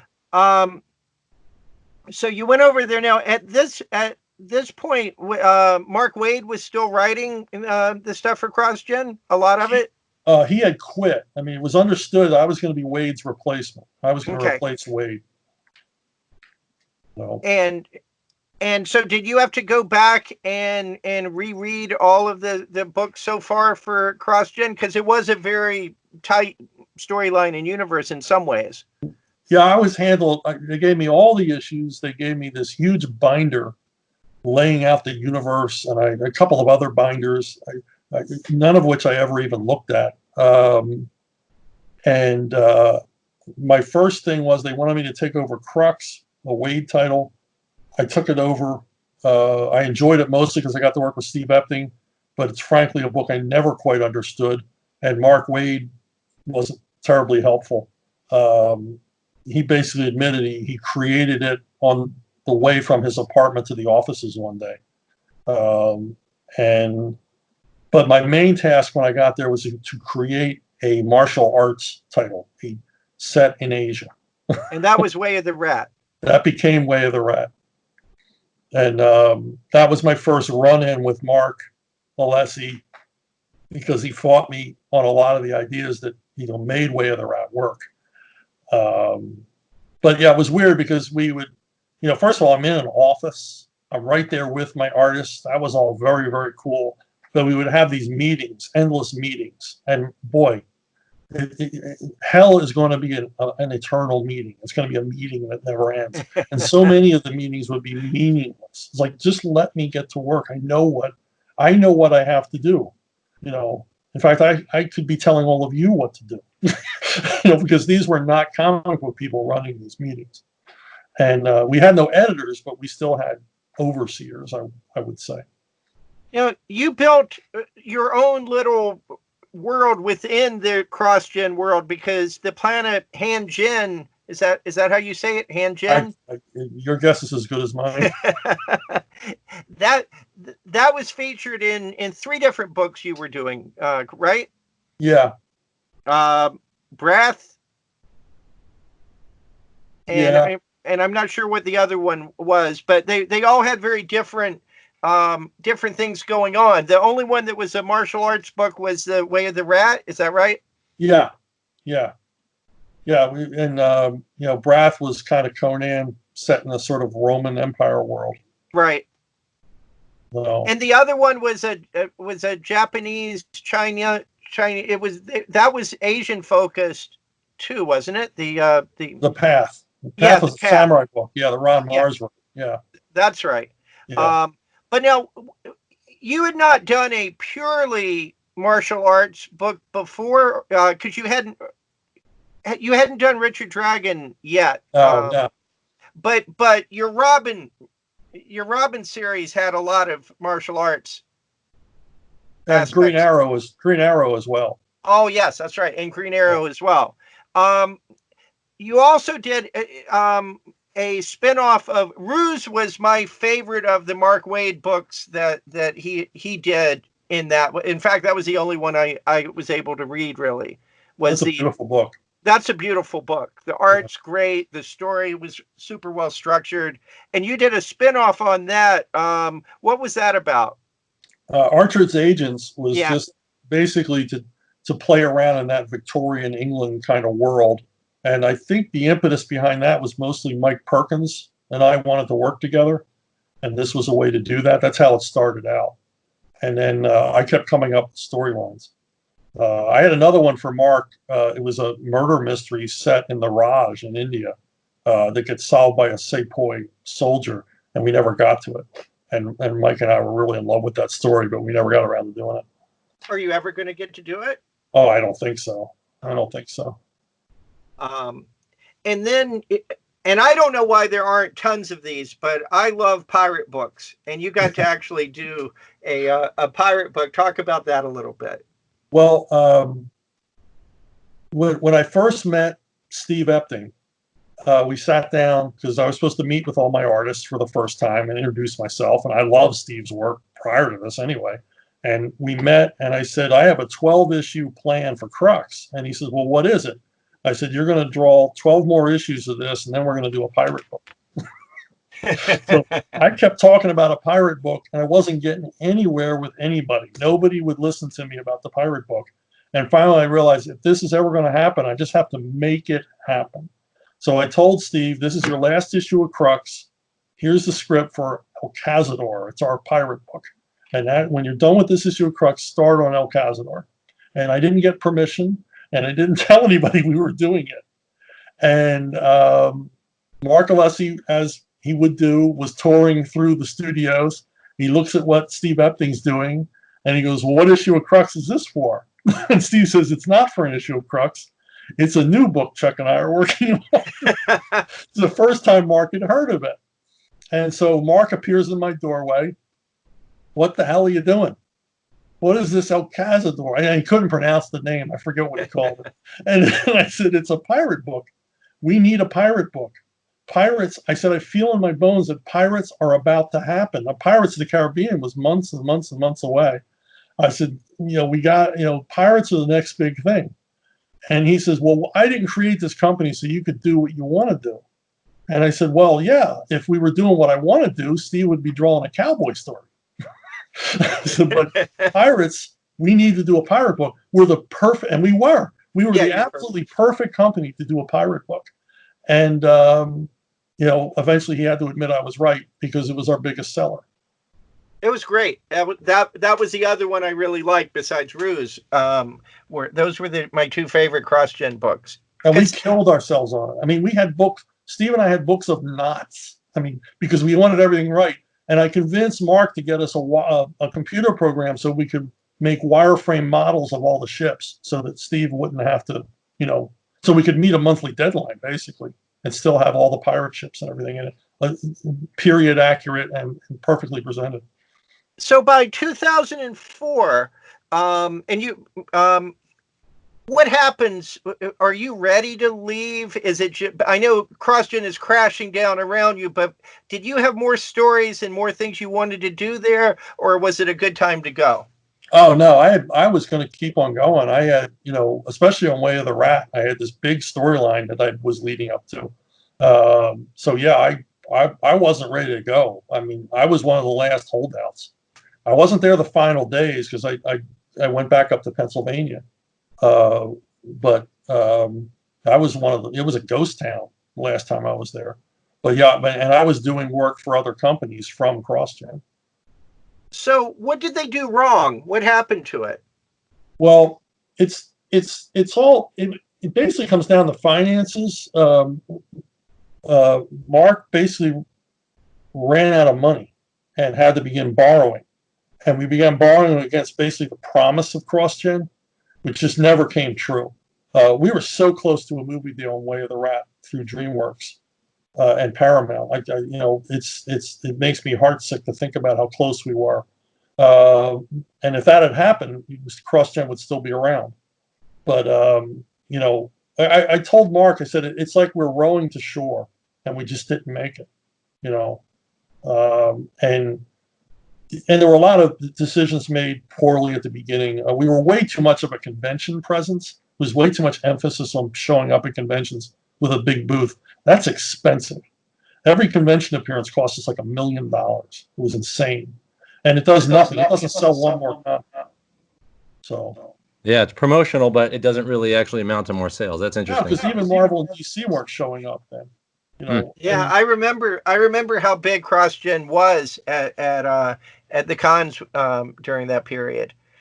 I also think they were the whole sigil concept. Yeah, really. The insistence on the Uber story really hurt us badly because nobody's going to read every comic. And Mark had the idea that the lowest selling comic represented our diehard fans, the number of diehard fans we had, and we had to appease them. I said, well, you can't win anything appeasing the lowest number of people. And we had a meeting where all the writers sat around a table and some of the artists. And Mark said, what do you think Crossgen is? And all but one of us was in agreement that we were a genre comic book publisher. Yeah. That we were the only comic book publisher out there exploring different genres. And Mark said, you're all wrong. And the thing is, that's what we were. That's what the readers were telling us we were. That's why El Cazador sold so well. It wasn't part of the Uber story. It was an earnest exploration of a genre without any adornments. There were no witches or werewolves in El Cazador. It was just a straight up pirate story. And readers came to expect that when we said we were going to do a martial arts story or we were going to do a story about sorcerers, that we were going to really do it. That was the main selling point of the company, and it sounds like they didn't understand that. That's fascinating. Yeah, Alex, you want to go through the next step?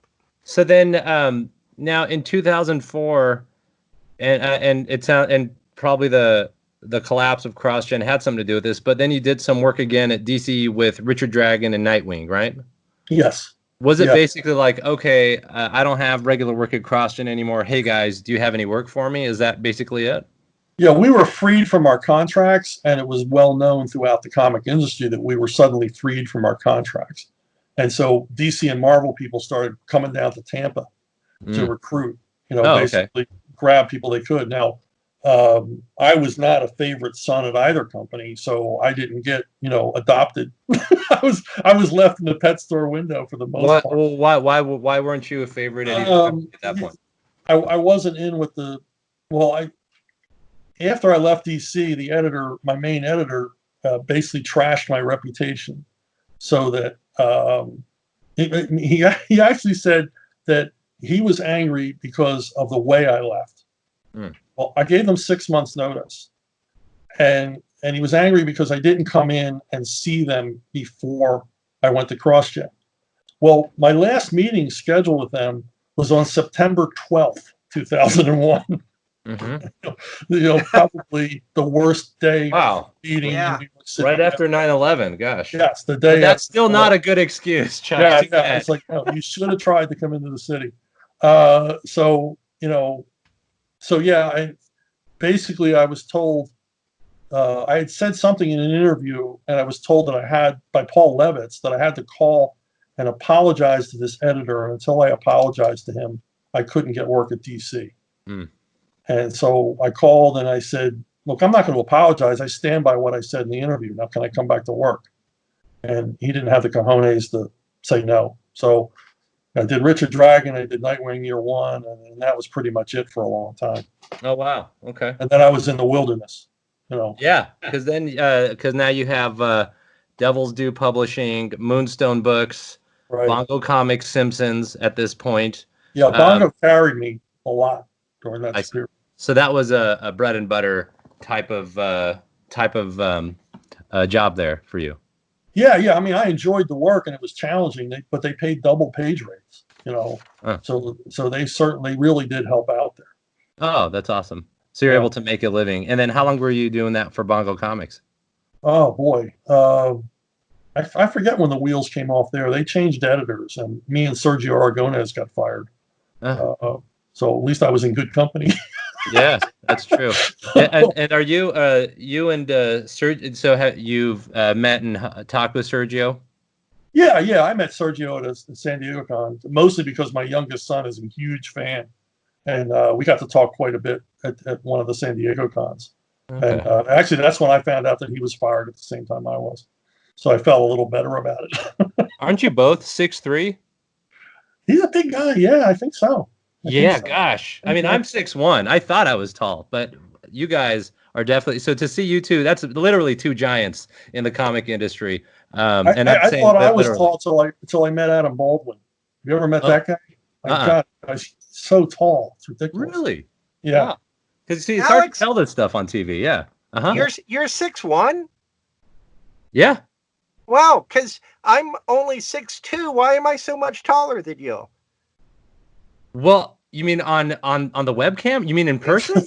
When we stand next to each other. I'm just surprised. There's only one straighten my back. I need to straighten my back. I'm at the computer too much. All right, I'm teasing. Yeah, but now that being said, let's talk about how tall you are some more. No, I'm just kidding.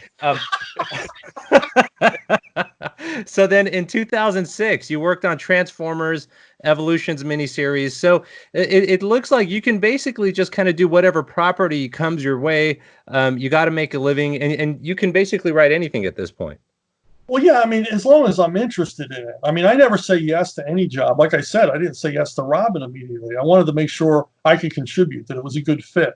Yeah. But, I've had jobs where they go, we want you to do this. I said, well, this other guy would probably do a better job, than me. I see. So Transformers, I was only able to do it because it was set in the past and it was kind of not really in Elseworlds, but because I knew how rabid Transformers were.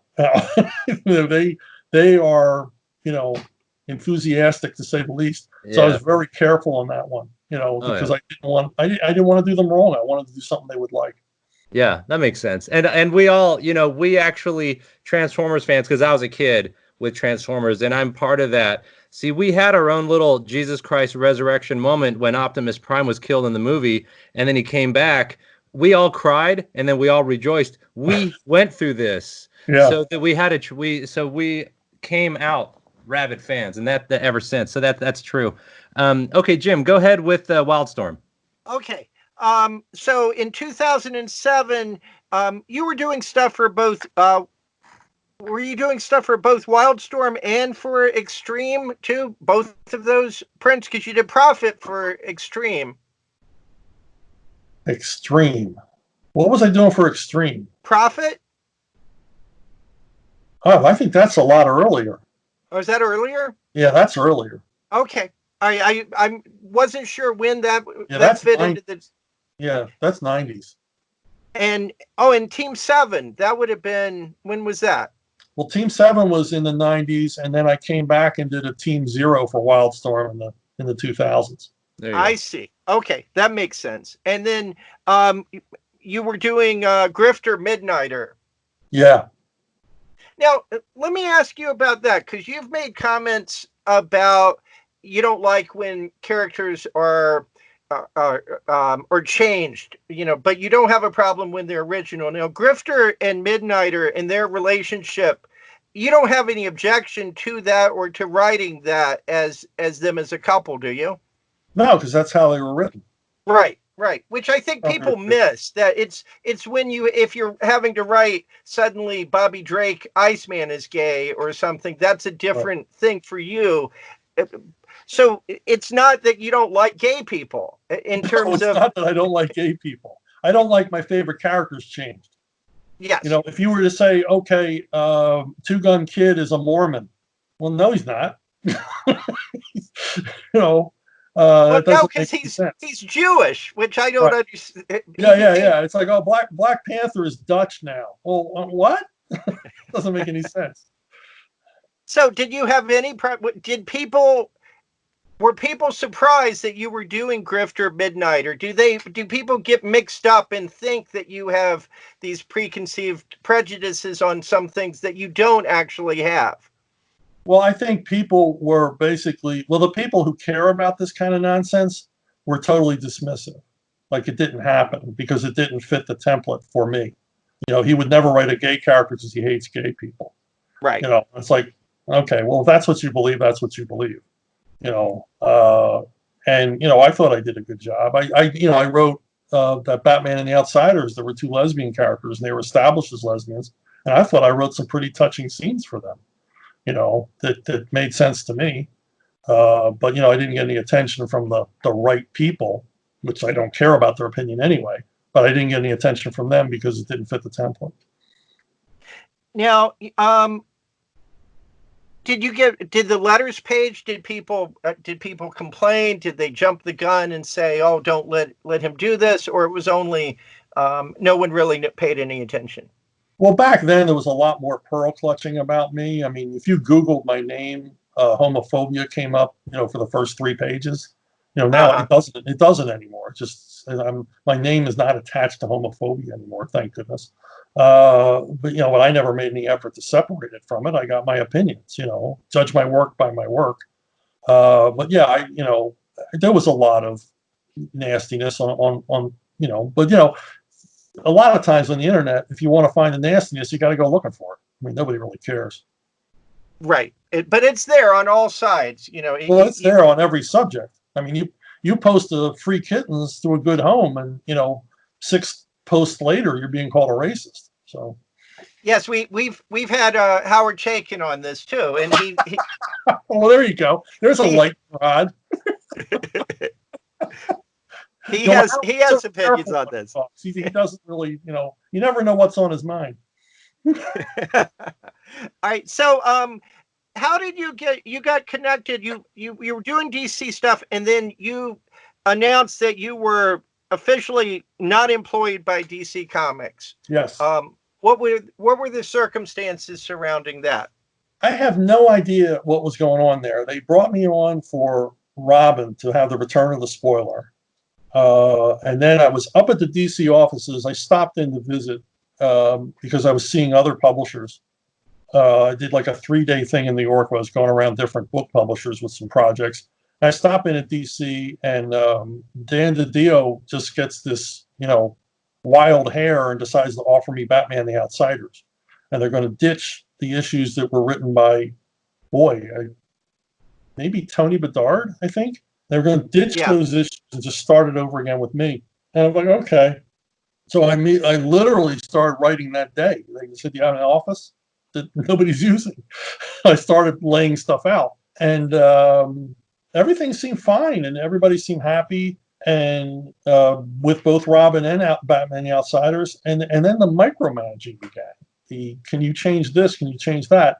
And then I got introduced to the whole post-production aspect. Because these things were reproduced digitally, they could move things around. Was something they could never do before with comics. And there was a whole lot of that going on. And I put up with it, and I had no problem with it. And rewrites, whatever, let's do this. And I thought everything was really going well. In fact, I had done a store appearance, signed a whole bunch of Robins, and I really thought, well, I guess I'm back at DC now. And the next day I get the phone call, you're out of here. Stop working. Your services are no longer required. And my assistant editor was like fighting back tears when she talked to me. Oh no! And I said, well, why did this happen? And they were not allowed to tell me. And to this day, I don't know what I did wrong. Wow! What the heck? Yeah. And no one's been able to tell you? No one has ever told me why I was fired off those books. And the thing is, I, as always, was so far ahead of schedule that they literally left like $30,000 on the table because I was way ahead on those books. I mean, I had this whole thing with the Moon and the Batman the Outsiders and Aquaman lined up. I was dying. Well, I did write it, but it will never be seen. Mm. And you could always change the names of the characters and just make some original thing. Yeah, they do that with a lot of stuff. Mm-hmm. And were you embroiled in any controversies at the time? Was there something that you were a lightning rod that they were looking to avoid? No, I wasn't. I mean, they knew everything about me they were going to know. Right. I was a conservative, and and it's never in my work, or I don't think it's in my work. Right. And it was never, and I didn't, I wasn't up there all the time because I was living in Florida. I don't know. I mean, I don't know what I did. And there was no Pee Wee Herman movie theater episode? No, there was absolutely, none of that stuff. Okay. Well, no, they're not, I don't know. I mean, given some of the staff members at DC during times I was there, that might have been a plus. I don't know.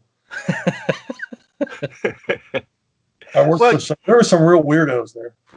So you left, so this would have been, let's see, before the New 52?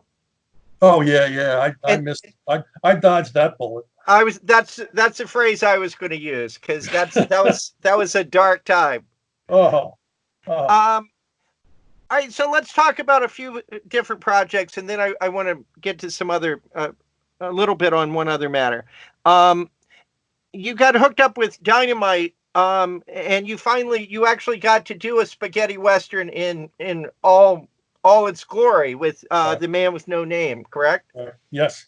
And how was that? Was that fun to do for you? Oh, yeah. Once I got the artist I wanted, because they were going to have me with the original artist in the series. I said, this guy can't draw horses or hats. Why is he drawing a western? And I said, let me work with Esteve Paul. So I don't even remember where I first saw Esteve's work, but they were amenable to hiring him. And then I was happy. Who was the first artist? I'm not asking you to name names to be mean, but I'm. Oh, I don't know. I don't know who it was. I don't know his name. But it's just, I said, I can't write a Western with this guy. I need somebody that can draw the stuff that is required in a Western. Because I know it wasn't Frank Avila doing covers. It may be. And that were beautiful. I mean, Sergio Cariello did my covers. So I remember those. I remember those as well too. They were great. Yeah. Do you wish you had gotten to do more of that? To do more westerns? You haven't gotten to do very many, but they're all. I really enjoy them.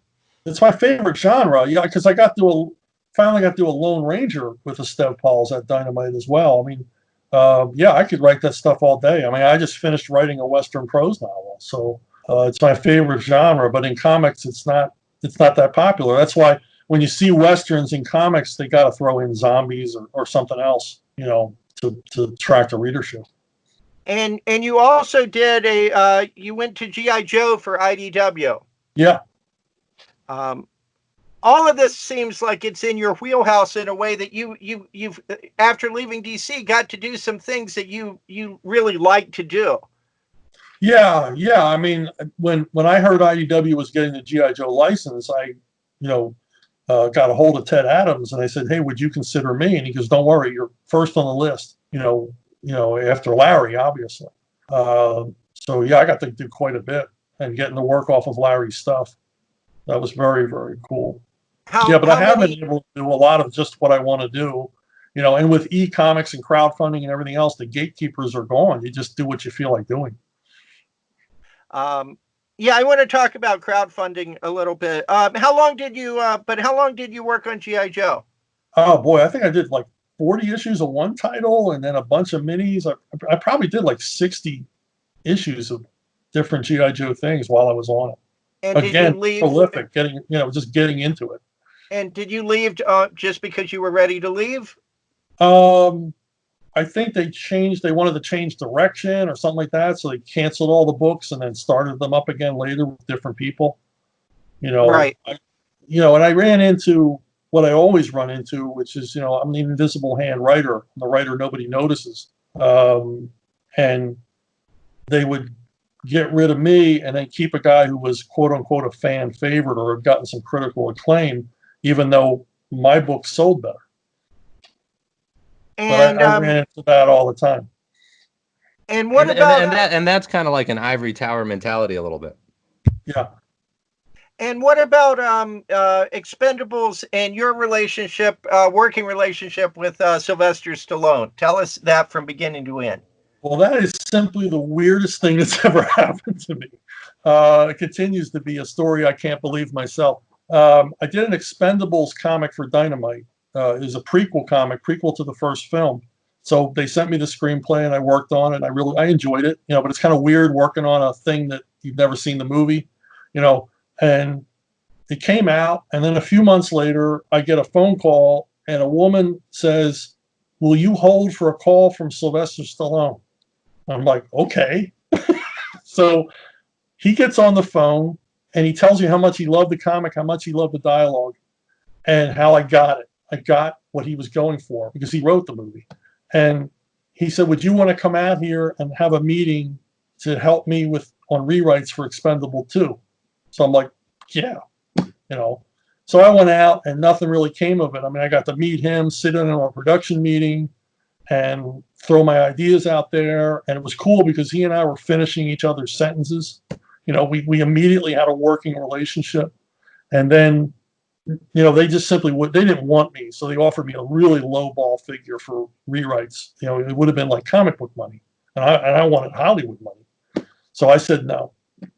Well, the weirdest thing is that Sly, he insists I call him Sly. Sly didn't forget me. He kept thinking of me for different things. And he got me work doing web content for Lionsgate. Oh, nice. And he got me work doing dialogue on an Expendables video game. And then eventually, when he formed his own production company, Balboa Productions, he optioned my novel series, Levon's Trade. And I just this past week got the screenplay for the first episode, which he wrote. So that's moving ahead, and they're working on that. Wow, which Sylvester wrote himself? He wrote it himself. Dude, that's cool. That's awesome. I was flabbergasted. Yeah.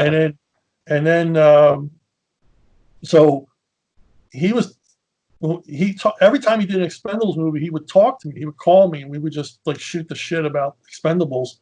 And he said, "There's a movie I really want to make called Expendables Go to Hell, but nobody will ever greenlight it." And I said, "Well, what happens in it?" He goes, "The Expendables die, and they literally go to hell and fight the devil." And they fight. I said, "Well, nobody's ever going to make that movie. That's crazy." I said, "But you know what? That'd be a fantastic comic book." Yeah.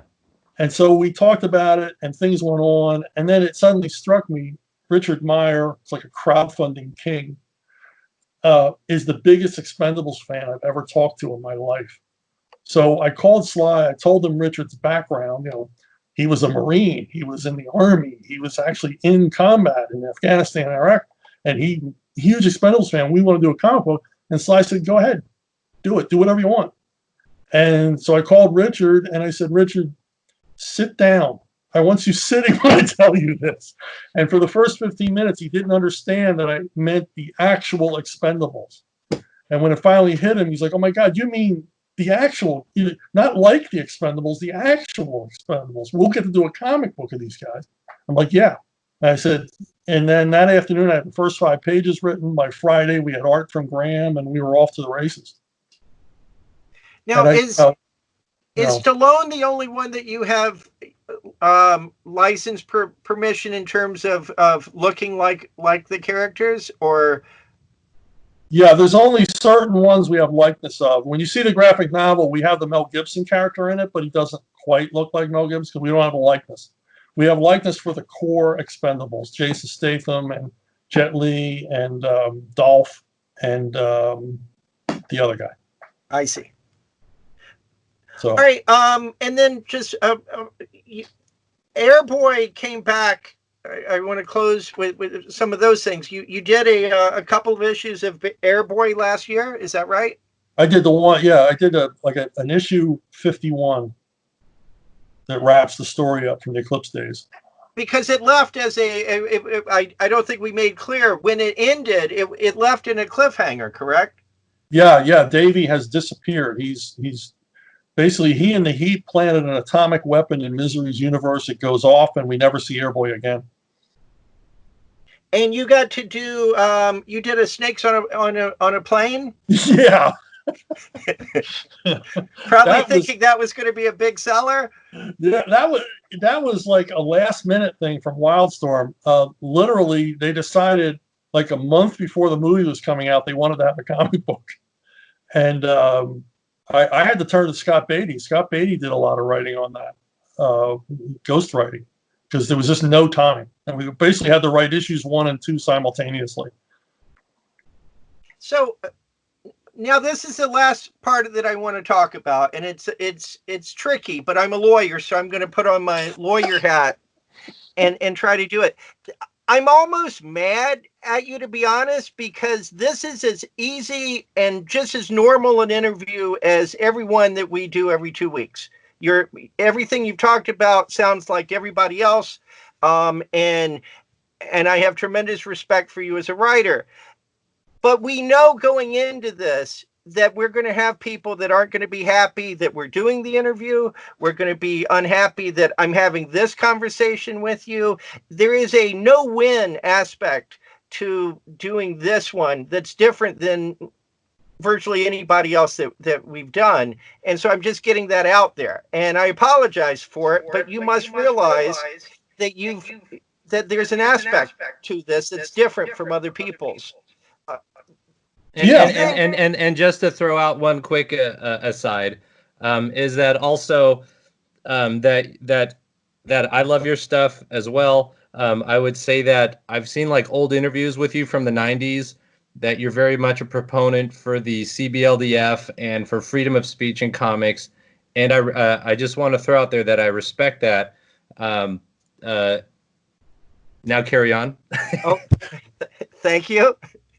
And so I just want to make it clear that we're not going to please anybody this way. I mean, and so I hope I don't displease you by asking you questions on this. It's not an attack. It's just, is there anything that any directions or statements you made that you, even if you think you were right to make them, you wish you hadn't done it because of the difficulties that have come from that? Not really. No. That was totally the answer I expected. Yeah. So let me ask you about some of them particularly. Okay. All right. But first, I want to draw back to the very first thing I talked to you about, because I think it's interesting. You said in the very first comics panel comics convention, you listened to Alex Toth. Right. And you said that he basically ripped the industry a new one for 45 minutes or so. Yeah. When you were listening to him, and you were how old? I was probably 16, 17 years old. What were you thinking while he was talking? Were you going, yep, you're right? Or were you thinking, I like comics as they are? I was like every other fan in the audience. I was aghast because these were fans, and fans don't get critical like this. And he didn't talk in specifics. He didn't attack any one, creator or comic company, but he did talk about his experiences with editors and restrictions and things like that. And my mind kind of opened up that, yeah, comics could be better. And they were actually on the verge of becoming better.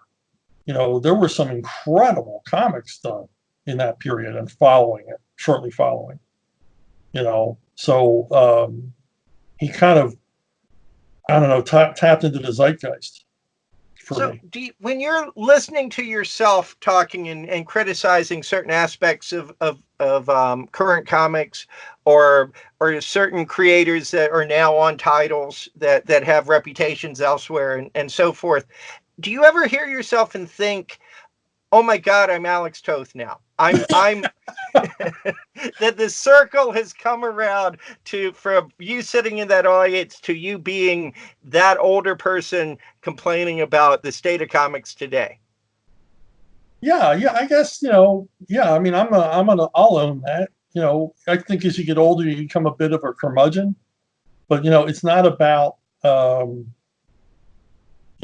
the good old days or we did it better or anything like that. It's just, I see the same mistakes being made now and doubled down on that I've seen the entire time I've been in the business as a professional. My next question is, I know there's been one of the things that you have spoken about is changing characters or introducing characters. And I want to make sure that I'm not misquoting you on this. Do you have an issue with the Muslim version of Miss Marvel? Just it's boring. Okay, you don't like the comic. No, I mean, I'm probably the first American comic creator to introduce a Muslim character. I had a detective in Nightwing who, prayed 5 times a day to Mecca and all around. He had a prayer mat in his office. I mean, and I wasn't doing it to be edgy or diverse. I was doing it because I grew up in a city, and cities have lots of different people in them. And I just thought it would, it added a element of, I don't know, interest to the character. And, and so I have no objection to Muslim characters. No, but you got to portray them honestly and interest. And my problem with a lot of these, they're token characters. Let's face it. We're going to do this character because they're Muslim or they're a lesbian or, whatever. And that's as far as you go with it. You don't do anything to make them more interesting than that. So do you read that? Do you read that comic? I've read it. I've read some of it. It just seems uninteresting to me. It's not, and a lot of it is just simply the craft is missing in the writing and the artwork. But you'd acknowledge it's not written for you No. A lot of things aren't written for me. I mean, Neil Gaiman doesn't write for me. But I recognize that Neil Gaiman is extraordinarily talented and obviously very popular. But I have no interest in his work, but I acknowledge that it's good and it's earnest and he, likes his audience.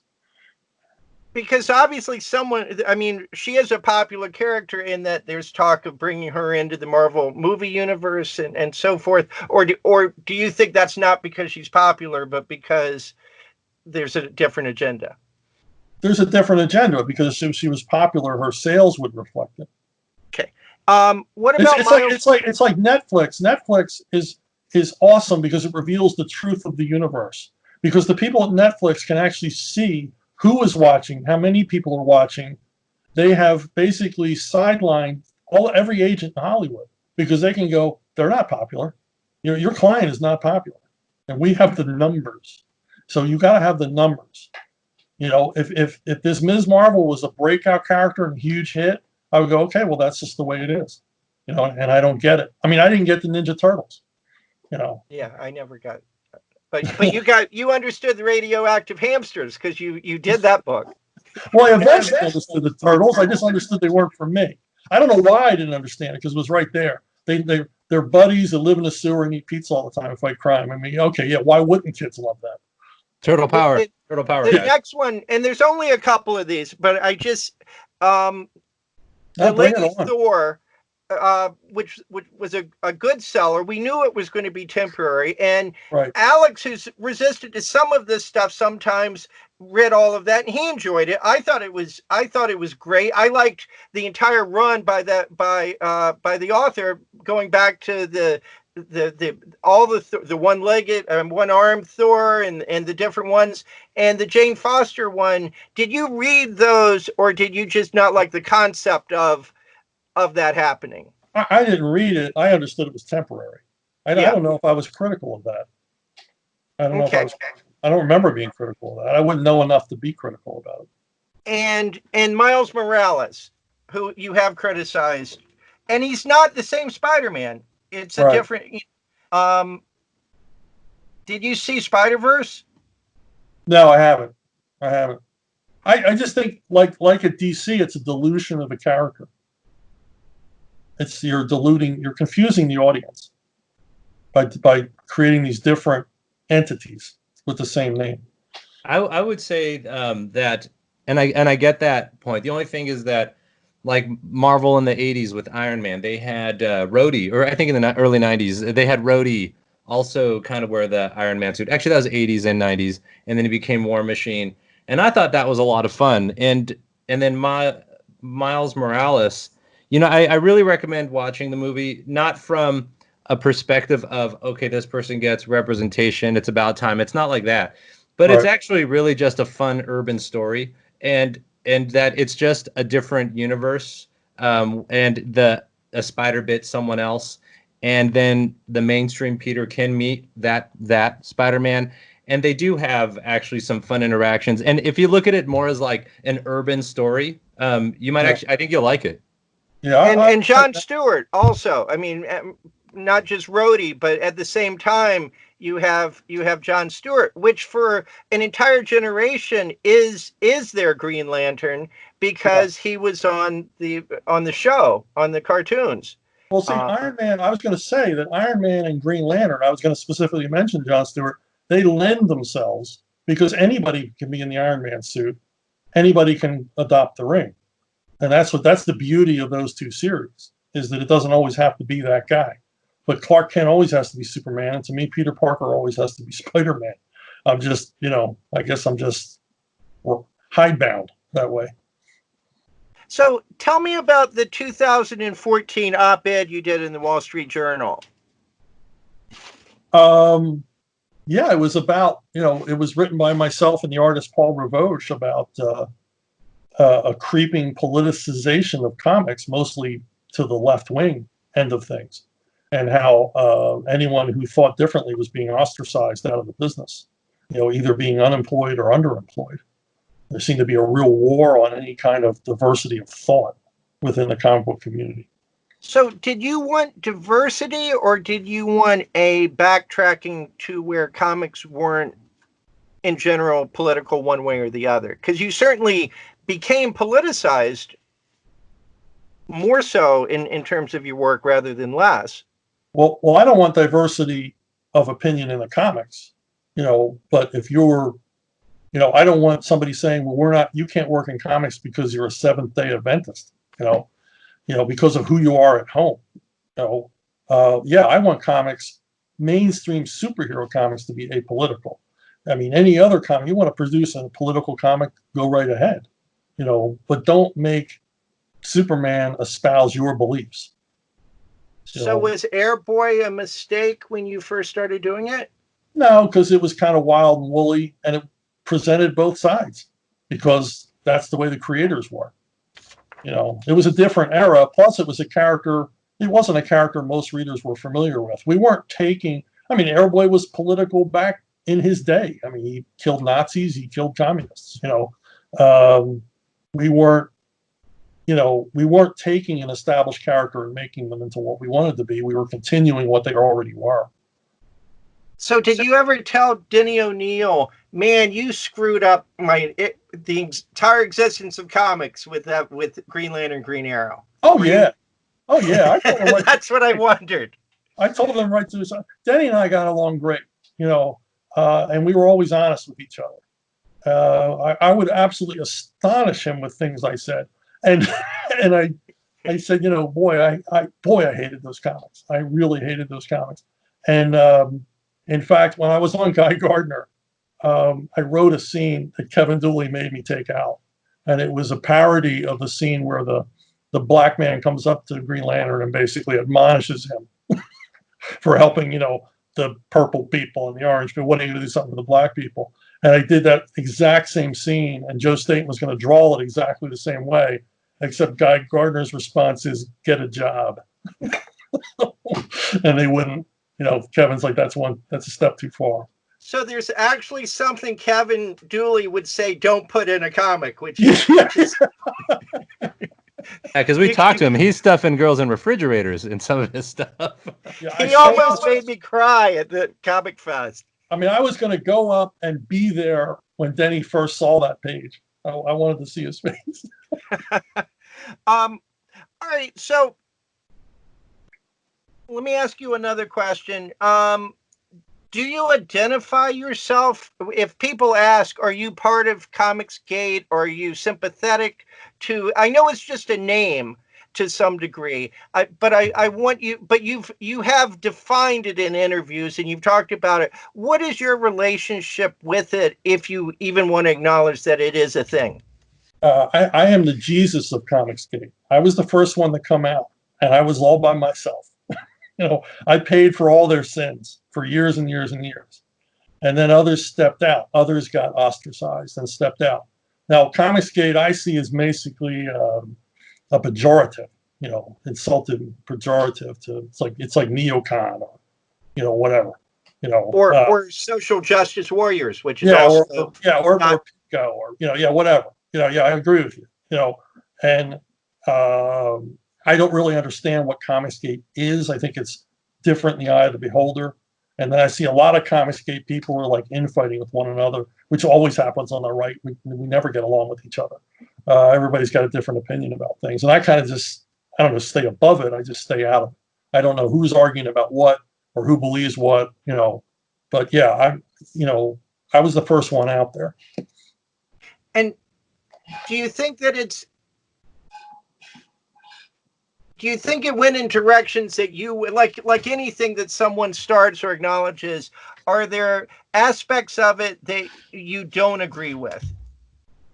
And people that identify themselves that way, that you think, well, I wouldn't behave that way, or I think that's unfair, or are you in general satisfied with their side of things? Well, it's kind of a libertarian point of view. I mean, they're going to do what they're going to do. I can't really be critical of it. If people did it on the left, if people decide to do left-wing leaning comics, self-funded of their own characters, I'd say, God bless you. I'd probably read them. Just don't do it with established characters. Go do it on your own. Take the risks that we're all taking. So yeah, I mean, it's comics is such a raw medium. You write a story and you draw it. It's literally words and pencils on paper.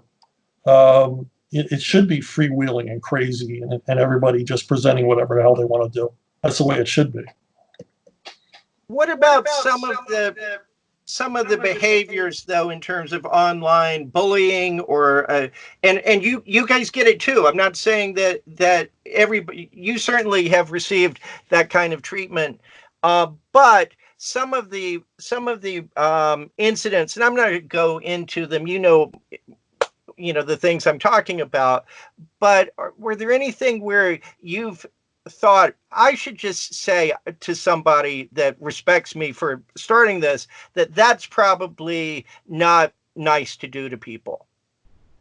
Yeah, you see, the thing is, I mean, when you say, I probably already know this, I probably don't know it. I mean, it's like somebody coming up to you and saying, "Did you hear what Debbie said at the mall yesterday?" It was like, "No, I wasn't at the mall, and I'm not even sure who Debbie is."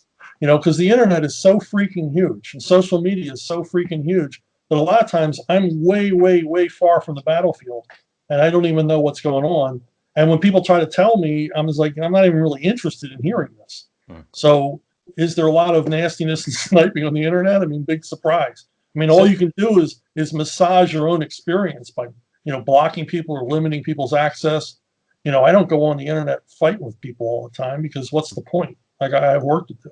Now, one thing I want to just kind of throw out there, and then Jim will resume his thing, is that we've had, guys like Don McGregor, Howard Chaykin, and they're very much on the left, as you are on the right. But they speak their minds, and they definitely feel ostracized from the modern comics industry as well for their own reasons, and that. So they don't really fit that template of not being in it because of their political preference. To me, and maybe you can speak more to this, but maybe that's not a thing. Maybe it's more an age discrimination sort of problem, or maybe the younger generation just doesn't know some of these older guys, so they don't know. So they're just like, well, that's not the hot new thing right now. So maybe it's something more like that. Well, you're right, because I've learned over the years that politics is part of it, but it's not all of it. That there's definitely cliques. I mean, until Dan DiDio left DC, you had the two major comic book companies were run by the guys who hung out at the same comic book shop when they were teenagers. So they were a clique. Marvel and DC were part of the same clique. And I realized years later that it wasn't just my politics, because a lot of them didn't care about politics. They just had politics that they had learned and they knew and were comfortable with. They knew all they needed to know, in their opinion. But, if you didn't like the same music they liked or the same movie they liked. I mean, I remember it once at DC, I was slightly critical of a movie that an editor liked. And the guy just blew up because I said, well, I like the movie. I just don't like it as much as you do. And the guy just wouldn't let it go, so it's more than that, and yeah, Don McGregor and Howard Chaykin, we are not part of this new young clique.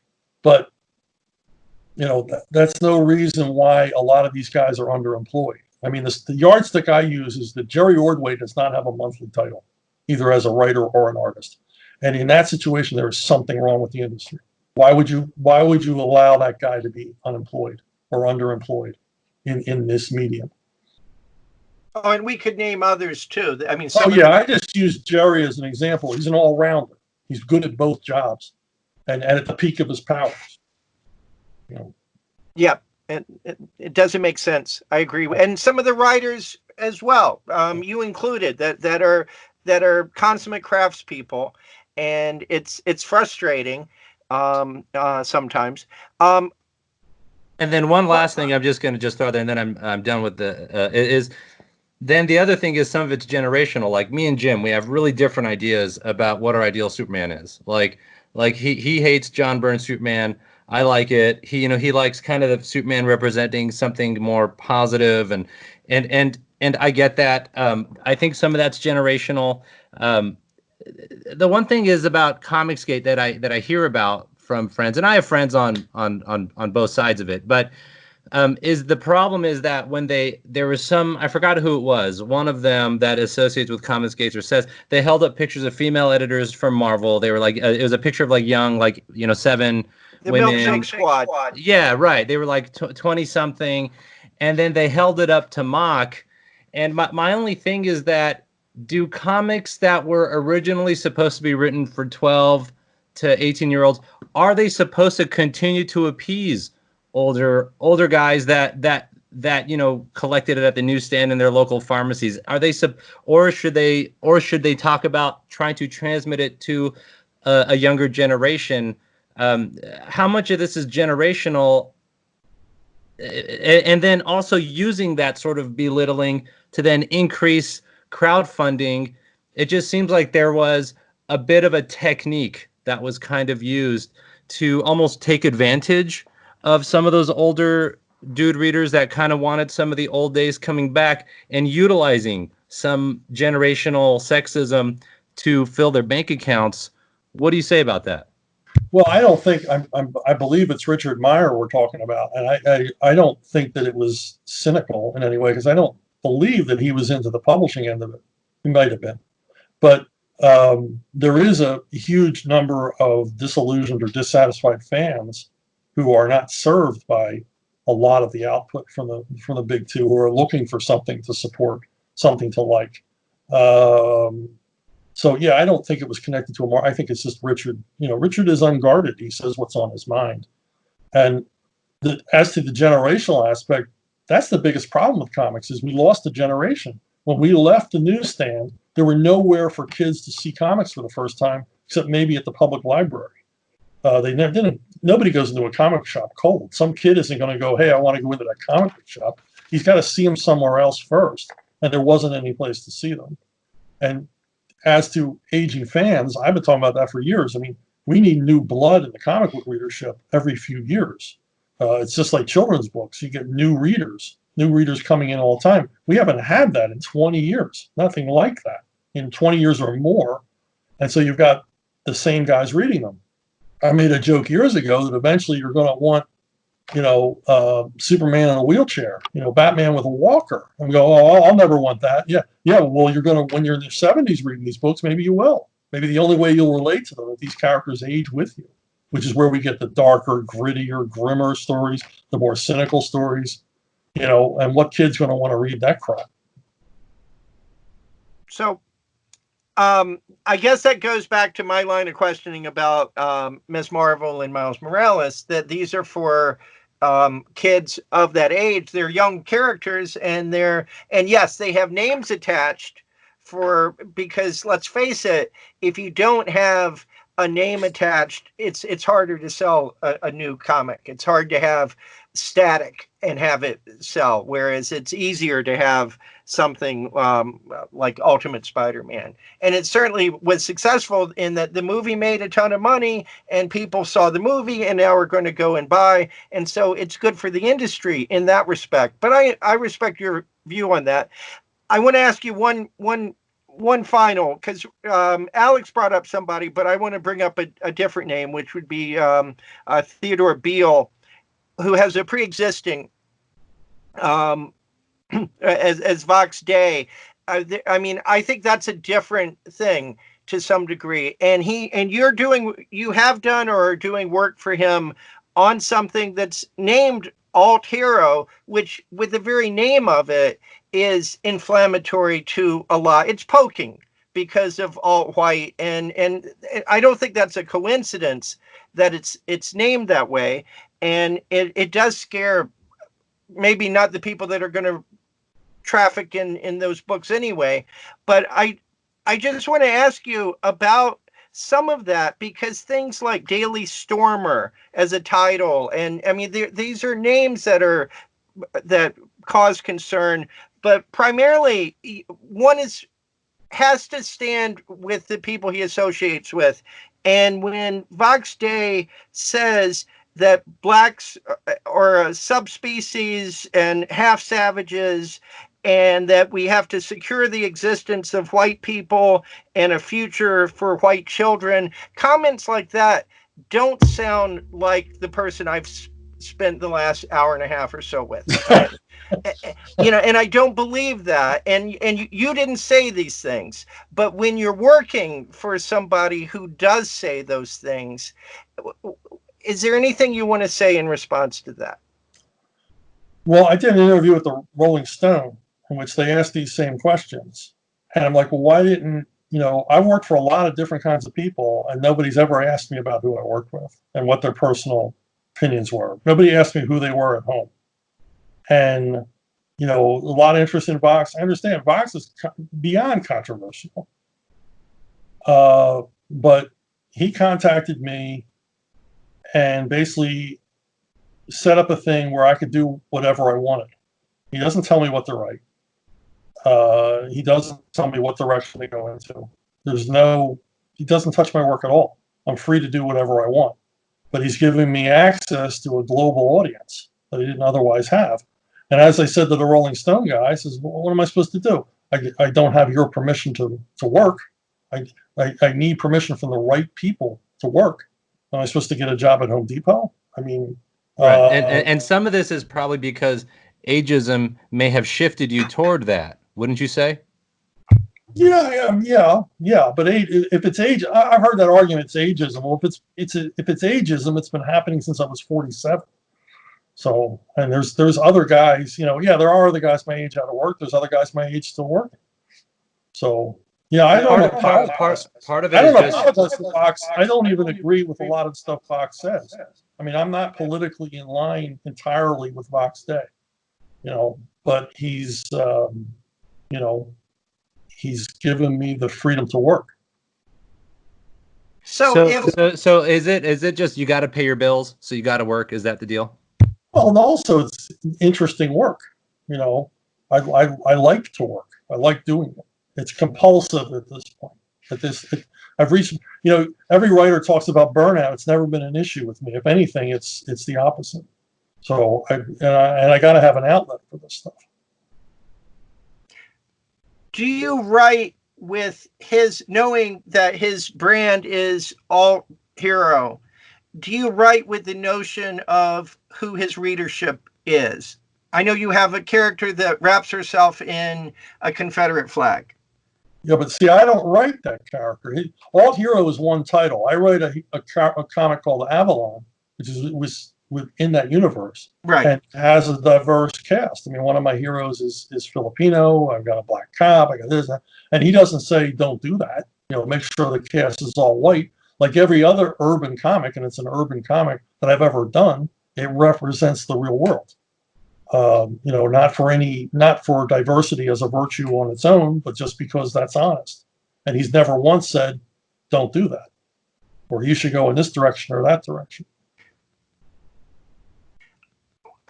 I will say as a lawyer, and I'm only saying this because we're having a good conversation. There are clients who I have handed their money back and said, even though they were money clients, I mean, good money, where I just said, I can't do that, but I never do it just because they voted for, or because they, say something I don't agree with, or they watch a different news channel than me. But there are points where I say, I can't handle that. And everybody has to make that decision. And I respect what you're saying. And to be perfectly honest, I haven't read a lot of this stuff that they say that Vox. I mean, I've read essays he's written and stuff. I haven't seen the kind of language you're talking about. Nobody's pointed out to me where he said these things. I'm not saying that he didn't say them, but with the dealings with the guy, I talked to the guy a lot on the phone. And we got a good working relationship. And I don't hear this stuff from him. He's not inciting violence. He's,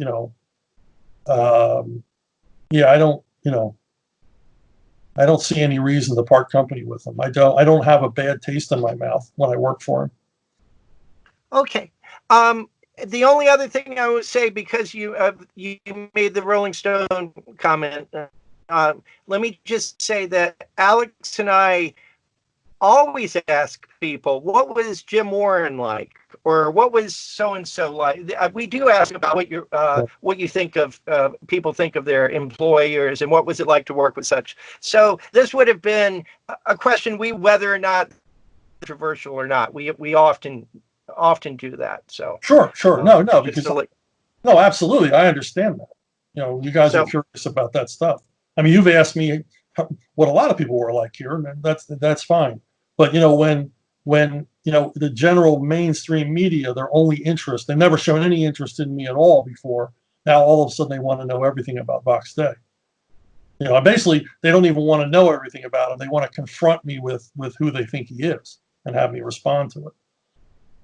And I would say that we're not fishing for details on Vox Day. But we want to cover your career. As Jim and I discussed on the phone, we wouldn't want to just omit. We try to be journalists with this. That's why we were very honest with Chaikin's interview and others that we've had.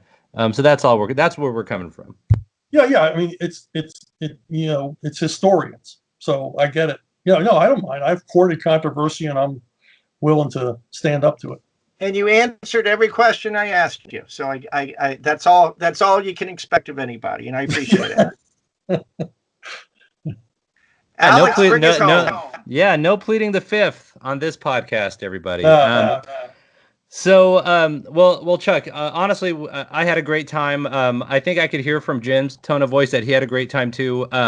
And I'm really, you are a true craftsman at what you do. You get into the universe. You turn in your stories on time, way ahead of time. Sounds like more ahead of time than anyone that we've spoken to. If there's one legacy, it's that you're always on time with your assignments. But you're also just a great writer. I love the stuff you've written. I was a fan of yours in my teenage years, and I was all caught up in that 90s Batman zeitgeist myself. So it is nice to speak to the 90s Batman guy, as well as just I've read your stuff since and before, just because I got curious. You've been so gracious with your time, and you're just so brutally honest, and you're really tall, so that's good. So, but thanks so much for joining us. That's my takeaway. You're taller than either of us. Yeah. But it was a pleasure chatting with you. Thanks so much for spending some time with us on the podcast. Certainly. Thanks for having me.